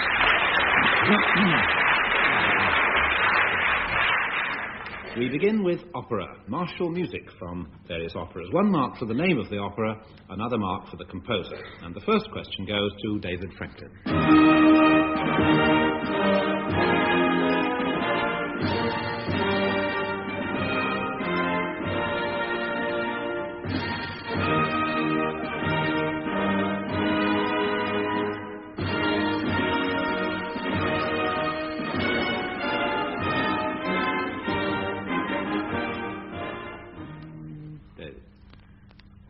If I were following my normal pattern, I'd begin by saying Tchaikovsky is my favourite composer.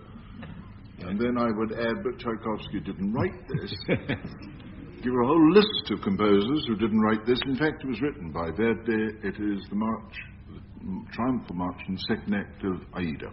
1 mark for Verdi, 1 for Aida, and you've got us nicely off the ground. What a lovely piece of opening music that is to an edition of My Music, is it not? You think so? Yes, I do. Well, never mind. On to the next person. An operatic march for Denis Norden.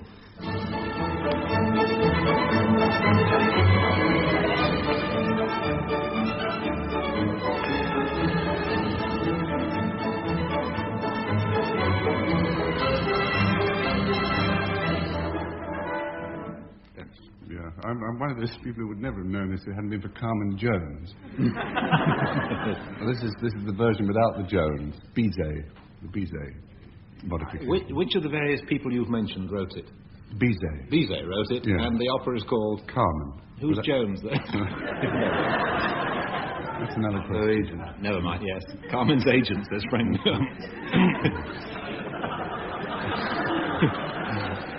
A mark for Carmen, a mark for Bizet, the composer. And tobacco this. Ian, your turn. Is what?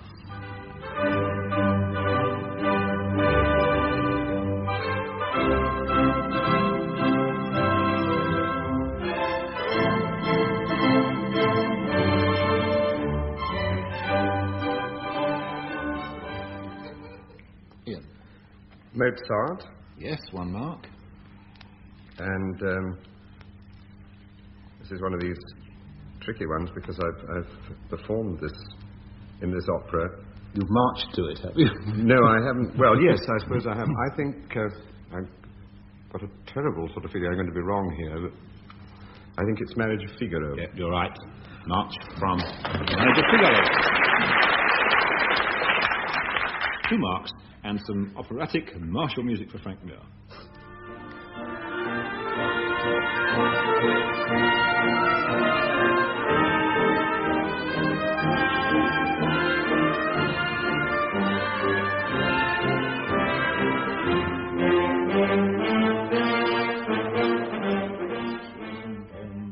Frank Muir.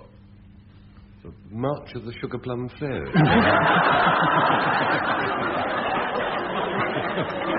From the Nut Flattener Suite. And a night off. It's Wagner. Yes, the mark. My doppelganger. Is what?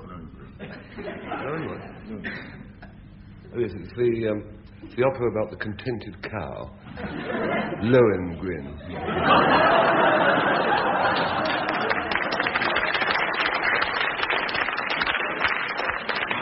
Call me a liar. You're a liar. Try Tannhäuser. Yes, I think that's half a mark, don't you, instead of the one. Yes, Tannhäuser is correct, although I like the gag about the contented cow. 1.5 there for you.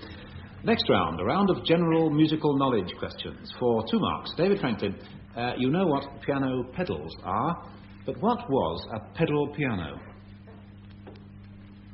That's a subtle question, isn't it? Yes.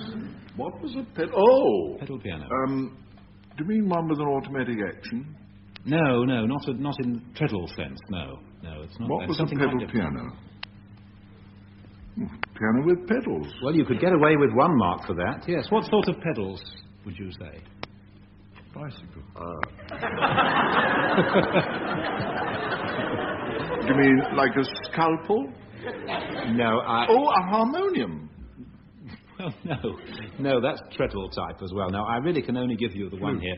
A piano with a keyboard of pedals used mainly for practicing the organ. I was trying to see if it reminds you of an organ. A piano with a keyboard of pedals? Yes, in the last century. How would you get your feet up there? As well as its ordinary keyboard, I should have added. Oh, I see. Schumann wrote music specially for it, and Bach had a pedal harpsichord in that sense of pedals playing notes, bass notes. Well, there we are, 1 out of 2. You learn Dennis something Norden. every day, don't you? Dennis, what do you understand by Monday pops? It's one of the days when you're not going to learn much, yeah. Monday pops is an Irish slang expression for musical instruments that you play over the weekend and pawn on Monday.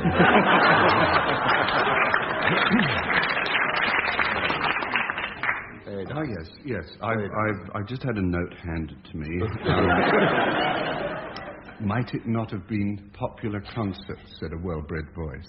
Yes, held on which day of the week would you hazard a guess? Well, straining my intelligence to the full, I'll hazard Monday. Yes, popular chamber music concerts held in St James's Hall, London, on Mondays, until the hall was demolished in 1905. 2 marks for you. Ian, a great deal of Scots music is, as you no doubt know, pentatonic. Will you please sing a pentatonic scale for your 2 marks? Pardon? Is that the first note? This presumably means that you could do it all on the black notes. It does. Bum, bum, bum, bum, bum. Oh, cool. I belong to Glasgow. But Now, it's the sort of... would you like to sing very slowly the first 5 notes, oddly enough, of Little Man, You've Had a Busy Day? Thank you. Da-da-da-da-dum is the pentatonic scale. We 100 pipers an hour is in fact a pentatonic tune. It can be played only on the black notes. So is Nobody Knows the Trouble I've Seen. And so, I think, is the Star of the County Down. Well, you told me that. I didn't tell you. Go on. Yes, pentatonic tune.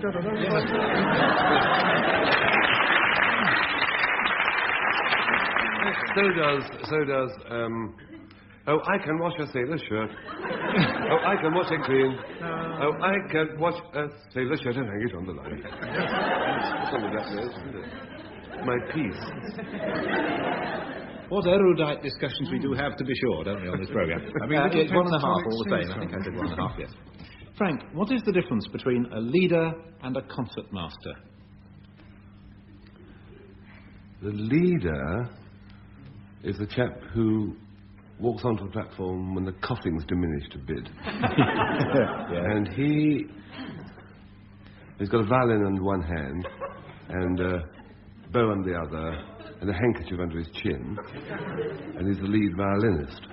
Yes. And his duties entitle him to a bit more money, seats beside the driver on the coach,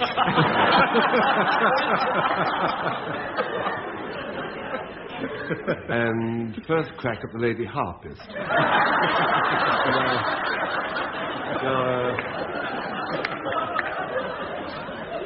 On the other hand, or what was the other? Concertmaster. There you have a different kettle of your fish. The concertmaster isn't quite the right thing. It is subtly different. There's a nuance. Well, it's the same sort of thing in the concert, which isn't the same as a... Well, I'm going to dive in before you lose any marks. You've certainly got 2 for that lovely definition of the duties and functions of the leader. The difference is, in a sense, the width of the Atlantic, because the leader here is a concertmaster in America. Oh. Okay. May I wish him every success. 2 marks there. And we move on. The lady harp. We come now to some rather fine singing. Not from Mrs. Muir and Norden, not yet. This is singing on records by eminent soloists of the present or the past. 1 mark for the name of the singer, another mark for the title of his or her song. David.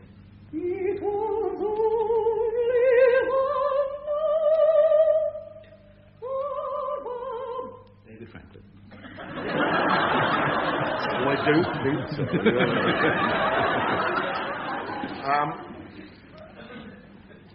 Is it Down in the Forest? Yes, Down in the Forest. Something. Down in the Forest. Yes, 1 mark there. Singer. There's only the note of some bird or other. I haven't a clue. Is that singer mainly known for opera? Yes. Joan Hammond? Yes, very good. Very good indeed. Very good. Very good, because you only had about a bar or so in which to identify the singer. Joan Hammond singing Down in the Forest, something said. 2 marks. No fool in there. Singer for Dennis.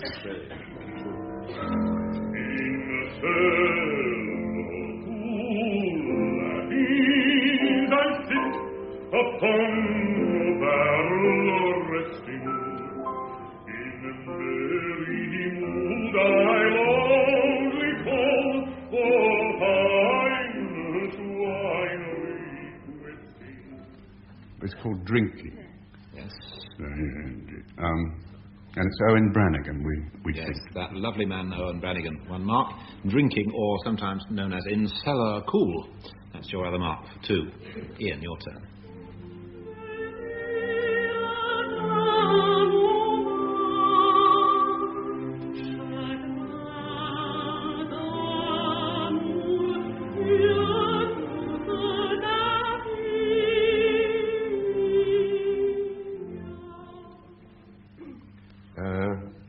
Parlez-moi No, not quite. No. It's more to do with the pleasure of love, really. Plaisir d'amour. Thank you, yes. Thinking of Frank's lady harpist. And the singer. Got to have pluck. There's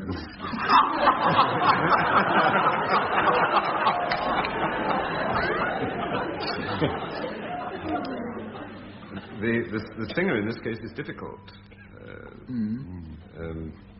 Emanuela difficult. I would make a guess at Victoria de Los Angeles. You'll be right for a mark, yes.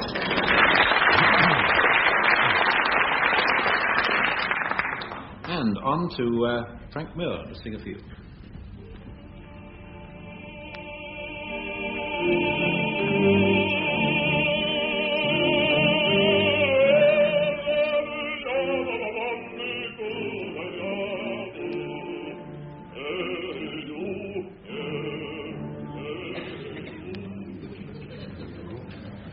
It's the song of the Wolga boatman. Wolga, yes. And it's a very old record. Yes. So, The singer is? It's Charlie Hairpin. Yes. You are right, yes. Shall-ya-peen, shall we say, before the boat song. 2 marks.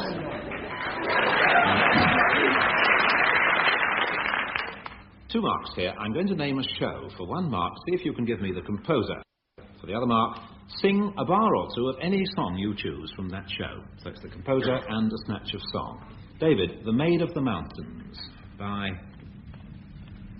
Maid of the Mountains. Oh. Not an easy one. Actually, 2 people collaborated on it, I must tell you. Harold Fraser Simpson and James W. Tate. I was just going to say that. Well, you James W. Tate, was he the man who was the husband of Clarice Main? That's Harry Tate. I don't know. Do you want me to sing something from Yes, The Maid of the from Mountains? Maid of the Mountains. No, I will not give in to you. Comes from Act 3, Scene 2, In the Mountains.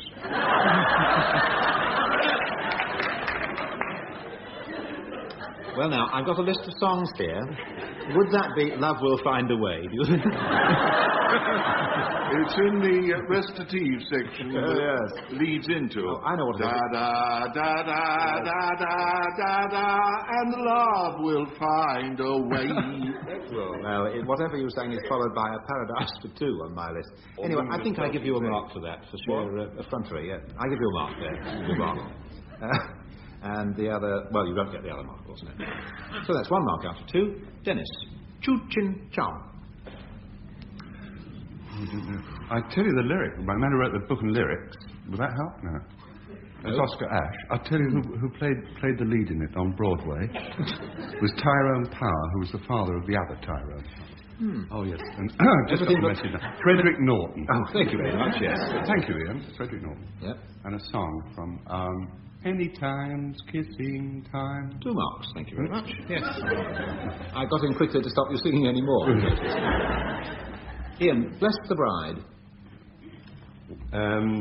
Vivian Ellis Yes, wrote the music, Alan Herbert the words. I was never kissed before in that kind of way. Thank you, Ian Wallace. Yes. Jean Valin. George Guittari voice. Yes, 2 marks there. And Frank, The Land of Smiles. Oh. It's King Lear. Yes, King Lear. Yes, they are. Franz Lear, yes. And from it comes... how may I delight? Oh, thank you. I remember You're My House Tonight. a splendid moment in a performance of that many years ago with Richard Tauber singing. And he got to that very quiet bit in the middle where he used to go, and he got to that bit, and he opened his mouth, and the conductor had his bat on already, and he just went, and nothing came out at all. So he stopped the orchestra and went,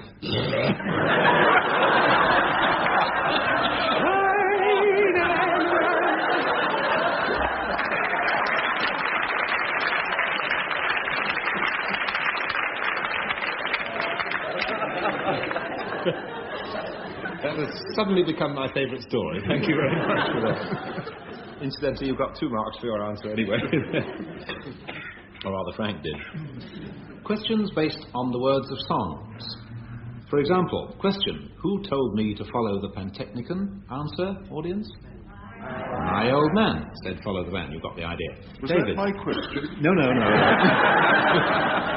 Don't worry. David, where did you first see Molly and what was she pushing?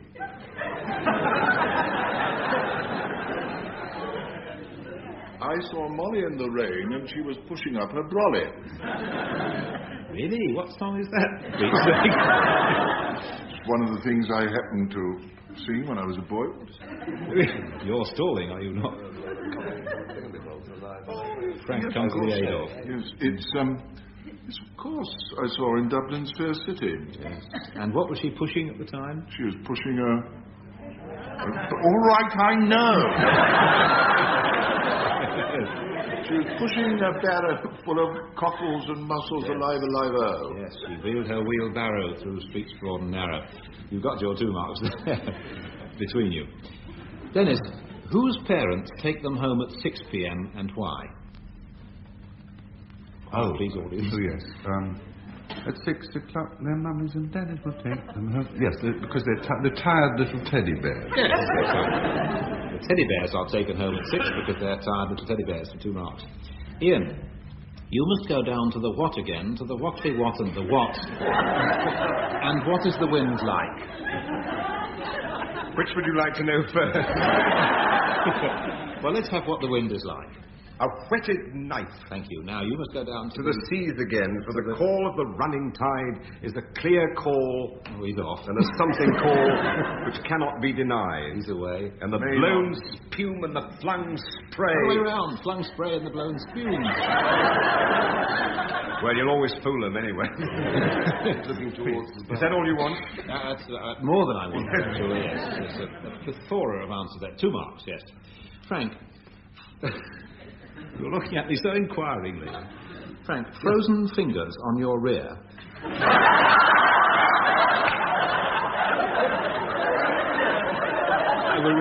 I will repeat that.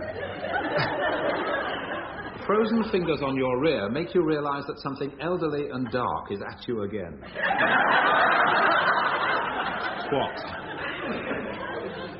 Ah, sweet mystery of life. Not quite. Those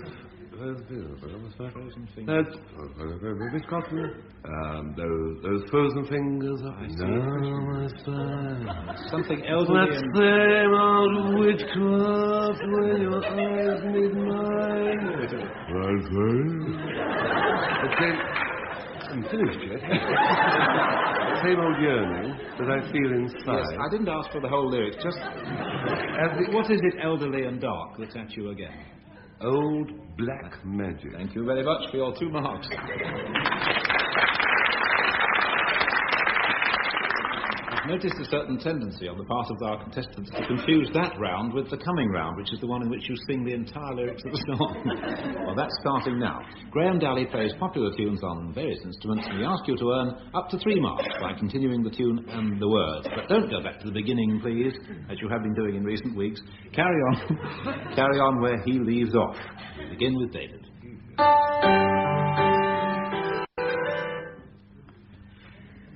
This was the charter of the land. See, the trouble is that I only know the brass band version.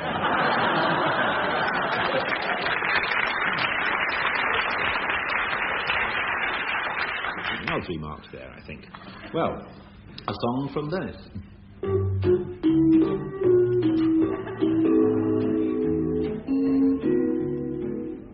I didn't know he was going to stop. That's the only thing I've plenty of, baby. What I like about this is the only tune that's constantly evaded the BBC regulations for years and years. What you really should sing is in the middle of it that goes, gee, I'd like to see you looking swell, baby. Diamond bracelets a certain well-known department store doesn't sell. Till that lucky day, you know darn well, baby, I can't give you anything but love.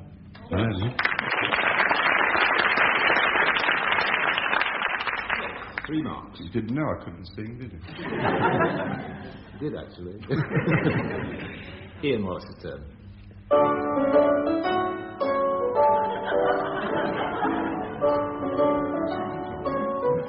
Daddy wouldn't buy me a bow wow.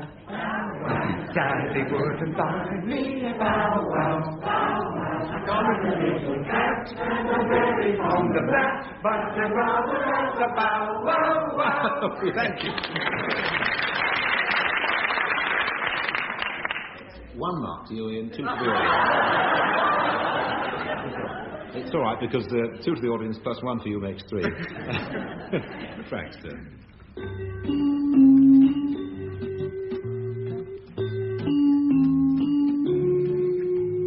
How could there be true? happy as we. Can't you see the white of wherefore? Can't you see how much I care for? You're a lucky boy. I am lucky too. All the dreams of joy seem to come true. Maybe that's because you love me. Maybe that's why I love you.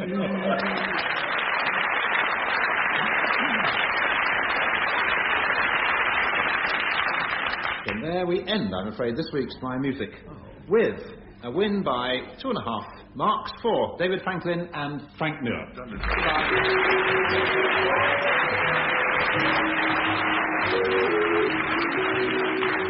Taking part in My Music were David Franklin, Frank Muir, Denis Norden and Ian Wallace. Graham Dalley was at the keyboard and the chairman was Steve Ray.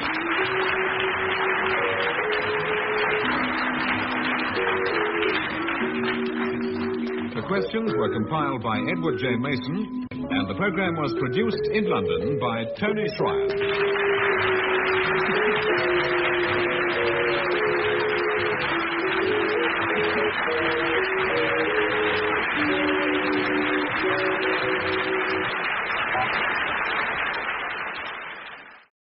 The BBC presents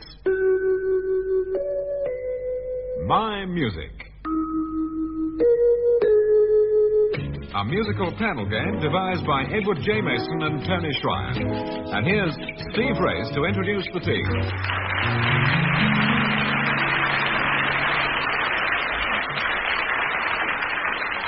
My Music, reporting for duty with the teams unchanged. Frank Muir and David Franklin opposing Denis Norden and Ian Wallace.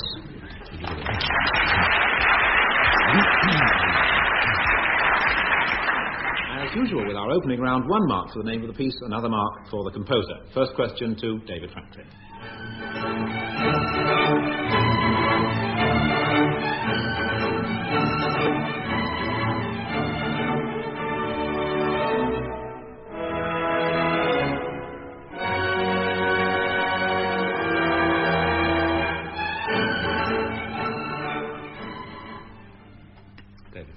Well, I instantly dismiss the thought that it's the overture to Poet and Pheasant. It's ballet? No, it's opera. It's an opera? But it's not performed opera, really. It's an overture to an opera. Overture? Zampa? No, it's slightly better class than that. Can it be better class than Zampa? Well, I would have thought it could, yes, judging by its... All right, let's get down to work. German? Yes. Yes. 19th century? Yes. Second half of the 19th century? No. Yes? No. No, first half of the 19th century. You aren't half taxing my musical knowledge. None of this is written down in front of me. Yes, first half of the 19th century. Who's it by? I will give you a nice strong clue, David. It's an overture, and it's not called Bottom or Peas Blottom or even Titania. It's called... Oh. Go on. Next syllable. Oh. Oh what? Oh. Anybody in the audience know? Oberon. Oh yes, Weber. Weber. 1 mark for Weber. I can't give you a mark for Oberon. It's the overture to Oberon. You know what I mean when I say it's more known as an opera, as an overture than as an opera now? Yes, I know exactly what you mean. I didn't know it as an opera at all. Well. Come to that, I didn't know it as an overture.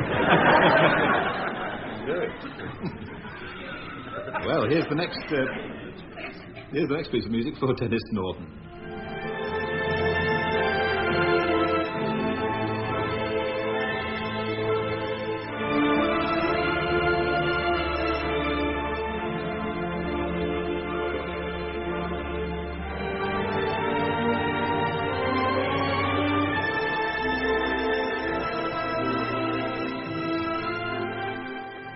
Yes, it's in a Persian market. 1 mark. The caravan enters the market.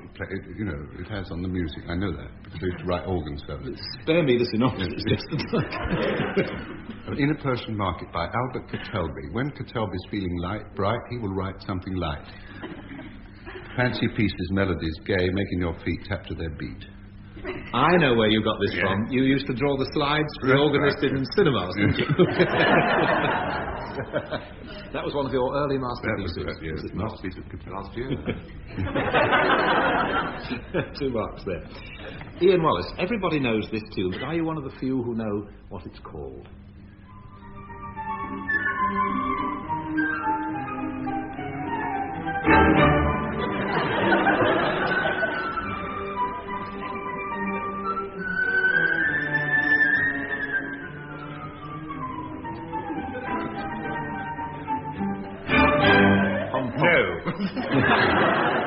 Maddening. Wait a minute. Oh, don't. That's. It's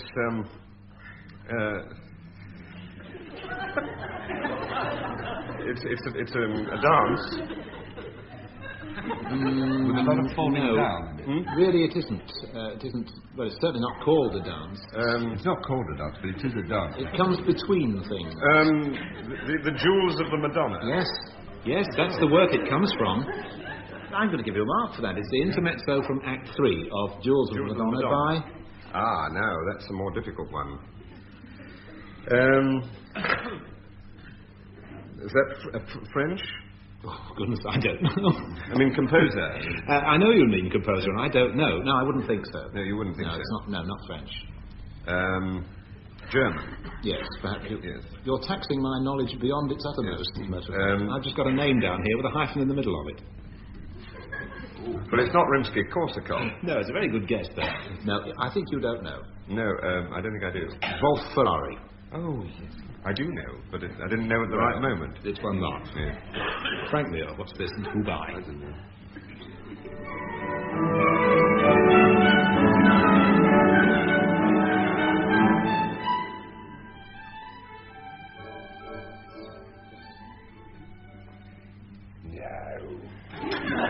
No. It's a waltz. Yes. It's Viennese waltz. Yes. And by Strauss. What is this called? 2 Marken? No, not yet. What's it called? Yes. What's it called?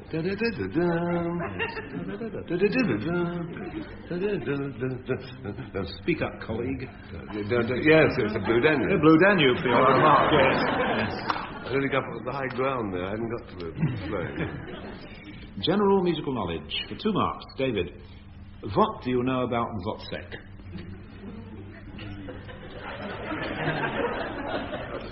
Well, that's a good question. Do you really want me to spell it? No, I stand on the Fifth Amendment. And terms that may incriminate me. No, just generally, what is? Well, it's an opera. By about... Aldenberg. Yes, about 18... About what? You well, mean not the whole story? Well, no, just who was Wozzeck would be nice to know. Wozzeck was the hero of the opera. Yes, do you know anything about it? It's a soldier. Yes, that's right. Yes, good enough. An opera by Aldenberg, first produced in... good enough, it's perfect. Well, I have down here title character, a feeble-minded, persecuted soldier. Yes, but I was trying to be discreet. All right, 2 marks. Dennis, what are keeners? Well, they're keeners are cleaners who have got the L out of here.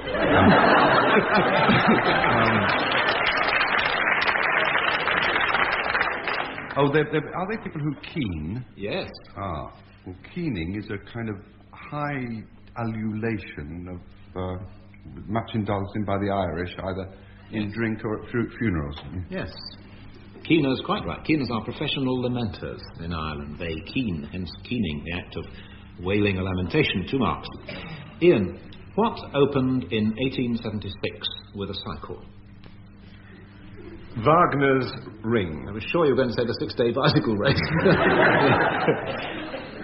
Wagner's Ring doesn't open with a cycle, does it? What specifically opened in 1876 with a cycle? You're on the right track. Well, the ring of the Nibelung. Well, no, the ring is the cycle. Yes. So what opened with the ring? Something Well, like it's a theatre. Yes. Which one would you like? Bayreuth. Yes, the Wagner Festival Theatre at Bayreuth opened in 1876 with the ring cycle. It was the theatre was the answer. 2 marks there. Frank, what is stride piano? Stop playing at side saddles. As prim ladies do with a cello. It's a form of... I heard somebody described as playing stride piano recently. I can't think who it was. It's sort of New Orleans style of... when I say New Orleans, by the look on your face, I don't necessarily mean New Orleans. It's kind of jazz piano playing. Yes, it isn't barrel house. It's not barrel house. It is a kind of jazz piano playing. You could work out from the word what happens. Stride piano. Can you figure it out? Do you jump like Billy Mail? Yes, you jump. That's, well, not necessarily tense. You jump. It's a bass note in the left hand followed by a chord in the left hand. The left hand swings to and fro in a striding motion. James P. Johnson was the father of stride piano in jazz. Fats Waller was a great follower and pupil of his. That's 2 marks there too. Now a round of questions about songs from famous operas or whatever operettas. 1 mark for what it comes from, and another for the composer's name. Total 2. David.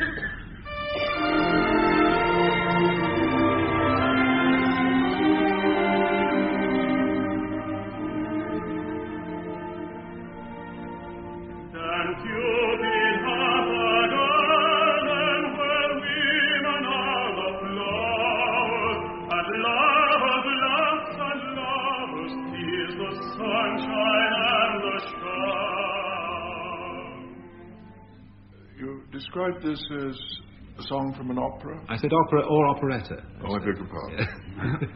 This is Edward German, isn't it? Yes, 1 mark, and the opera. It's Merry England. Merry England. Which I think he describes as a comic opera.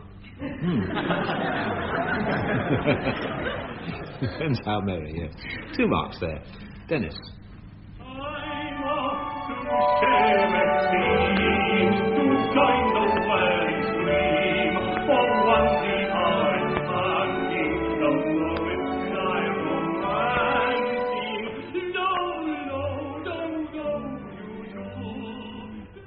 That's The Merry Widow. Yes, by Franz Lehár. Yes, one of the great melodies, I think, that one. Yeah, great. There's a story, I don't know if it's true, there's a story about how Lehár was in Maxime's. Have you heard this story? Couldn't pay the bill and said, no, never mind, I will pay you 1,000 times over, I'll make you famous. And in fact wrote the song about Maxime's then. I tried doing that in Fred's Cat. I said, I'll write you an opera. It didn't do any good. You've got 2 marks there, Dennis. Ian's turn.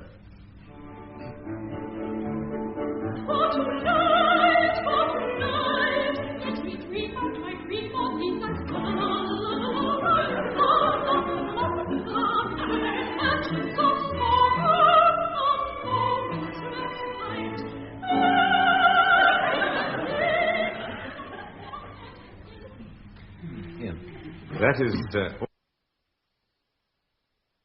also Edward German. Yes. Tom Jones this time. Yes. The waltz song. The waltz song from, yes. Just after the war, I became house pianist, house accompanist for the BBC television auditions. And every morning for 8 years, 5 sopranos at least sang this song. For tonight. 2 marks there for Ian Wallace. I remember you as house pianist at BBC auditions because I auditioned for you. Well, not for me, in my presence. I played for you. I was in the RAF and I came there with a WAF and we played a sketch and they booked the WAF. Absolutely true. Absolutely true, and I was the pianist that day. Yes. You're quite good. That's how Mari Lloyd started.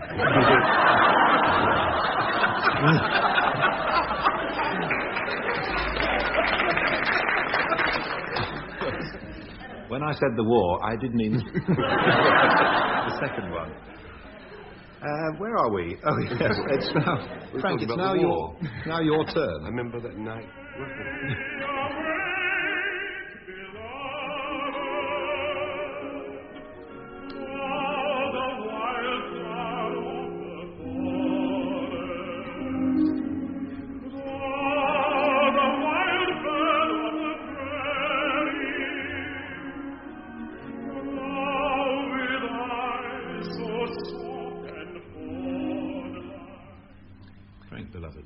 It's go on away. It's that lovely thing which ends with the duet, Low Minnehaha, Hiawatha. Yes. It's Hiawatha by Samuel Coleridge Taylor. Yes. Himself. Not Samuel Taylor Coleridge. Possibly. No, Samuel Coleridge Taylor. Samuel Coleridge. Samuel Coleridge Taylor. 2 marks. Let's have a look at the score and see who's leading by what at the moment. At the moment, at this stage of the game, we have a tie.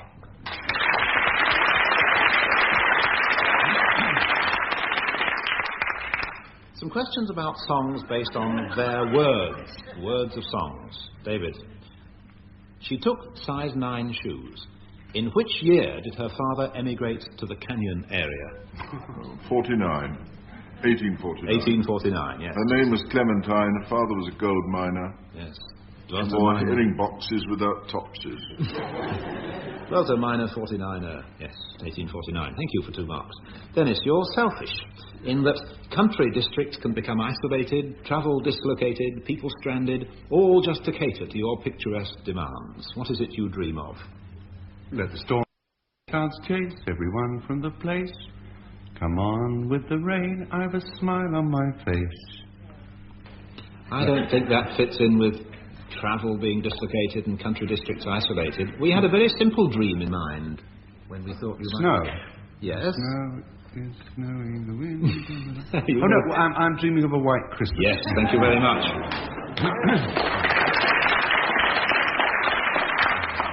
Ian, this is a message from you at the front. As you wade through mud and goodness knows what else, you have one brief message for the layabouts at home. Don't let the fire go out. Or... keep the home fires burning. Yes, with one accord the audience came in. 2 marks there. It's very kind of you. I would have been all right, but I can see you've lost a lot of confidence in me in the last couple of times. Where were you when I needed you?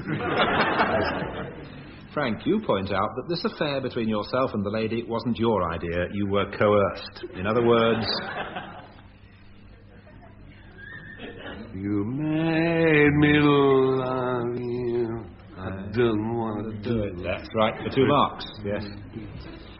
This next round is really child's play, certainly children's choice. 2 marks for the name of the piece. David.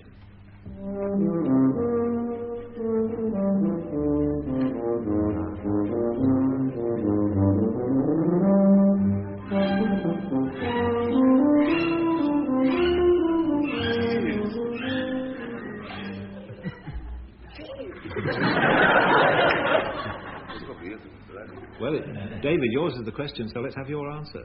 Well, it's not Peter and the Wolf. Which of you thought it was? Not me. It's the elephant theme from Peter and the Wolf, isn't it?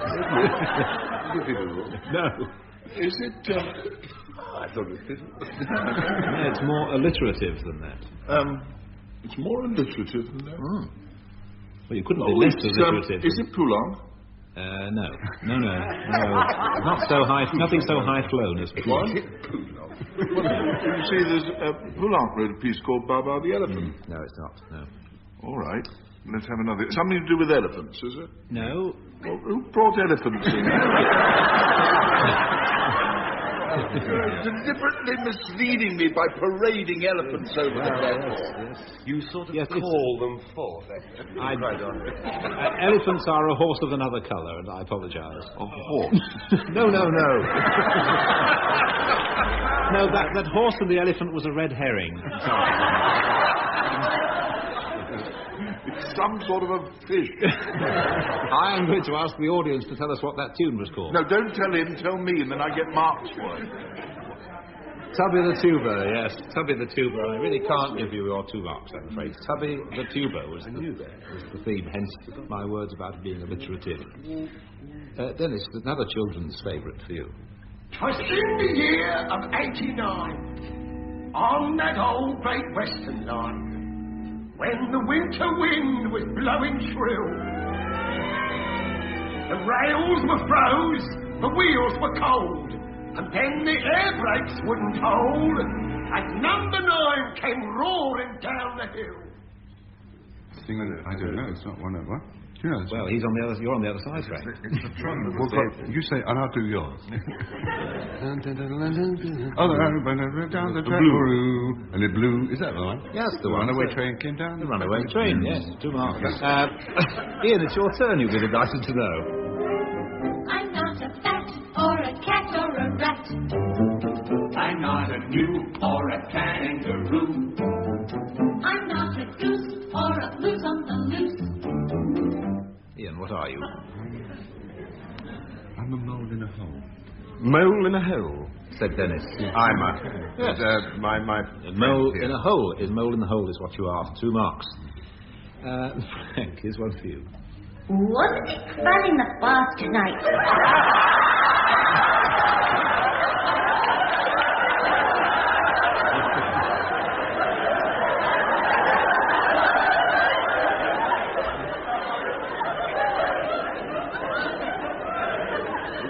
This is known in the trade as a plug number. No, that's a red herring. It's Hush Hush Whisper Theirs. Christopher Robin has fallen downstairs. or saying his prayers. Yes, 2 marks. Yes, 2 marks there. Christopher Robin is saying his prayers. At this stage, Graham Dalley, starts off some well-known songs. We invite you to finish them, picking up, please, where he leaves off with, I say hopefully every week, with the words, please. David.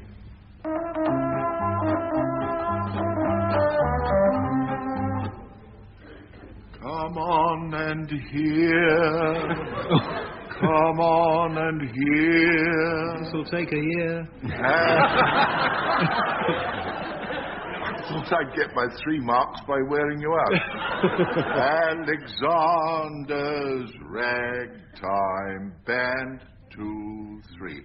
Come on and hear. 2, 3. Come on and hear. 2, 3. 2, 3. It's the best band in the land. 2, 3, 4. Is that enough? Not really. Let's just outline the words. They can play a bugle call like you've never heard before. So natural that... Oh, yes, so good enough. So naturally you want to go to war. Bestest da, band. da, da, dee, da, da, da, 1, 2, 3, 4, honey lamb. All right, 3 marks, yes.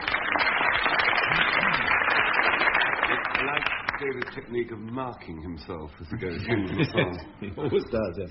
We now have rather a slow song in contrast. For Dennis.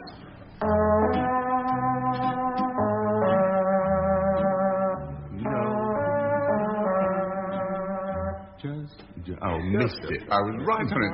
Just an old sweet song keeps Georgia on my mind. Georgia, Georgia, the whole night through. That was the first comes one. as sweet and clear as moonlight through the pine.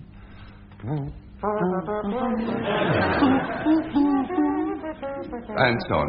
We don't do the full Mills Brown. So on. The other arms reach out to me, other eyes smile tenderly, and so on. Oh, 3 marks there, I think. Ian, your turn.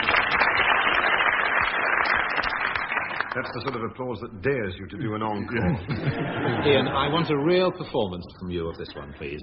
Real performance.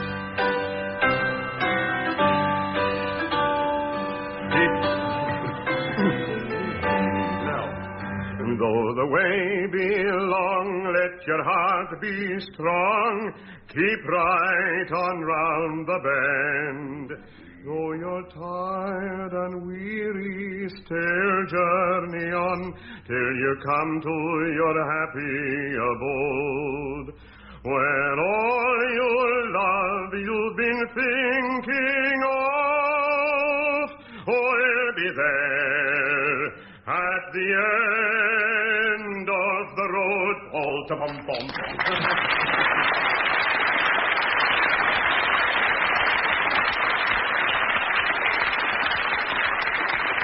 I hoped you were all going to join me in a repeat chorus. It's almost the lyric for this show, isn't it? Keep right on round the bend. I will not have this denigration of our great national minstrel. That is a great song too. Ian Wallace, thank you very much. I would be failing in my duty if I didn't point out that it was All You Love You've Been Dreaming Of. Oh, I said thinking. Yes, thinking of, dreaming of. But nevertheless, 3 marks. With the road had been very long by that time. Now some comparable singing from Frank Muir.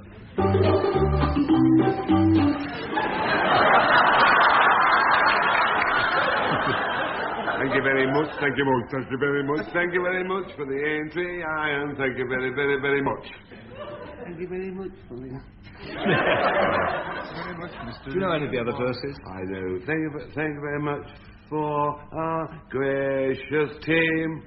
Thank you very much, thank you much, thank you very much. Thank you very much for playing this record, thank you very much, thank you very, very, very much. Thank you very much for playing this record, thank you very, very, very much. Yes, indeed. We've got Sunday Joint and Family Circuit. That, I'm afraid, ends this week's edition of My Music. David Franklin and Frank Muir on the one side, Ian Wallace and Denis Norden on the other, and the result is a tie. Goodbye.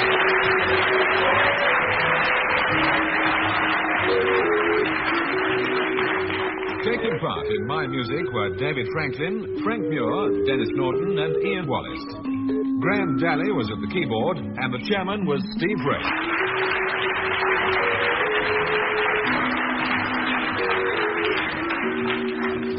The questions were compiled by Edward J. Mason, and the programme was produced in London by Tony Schreier.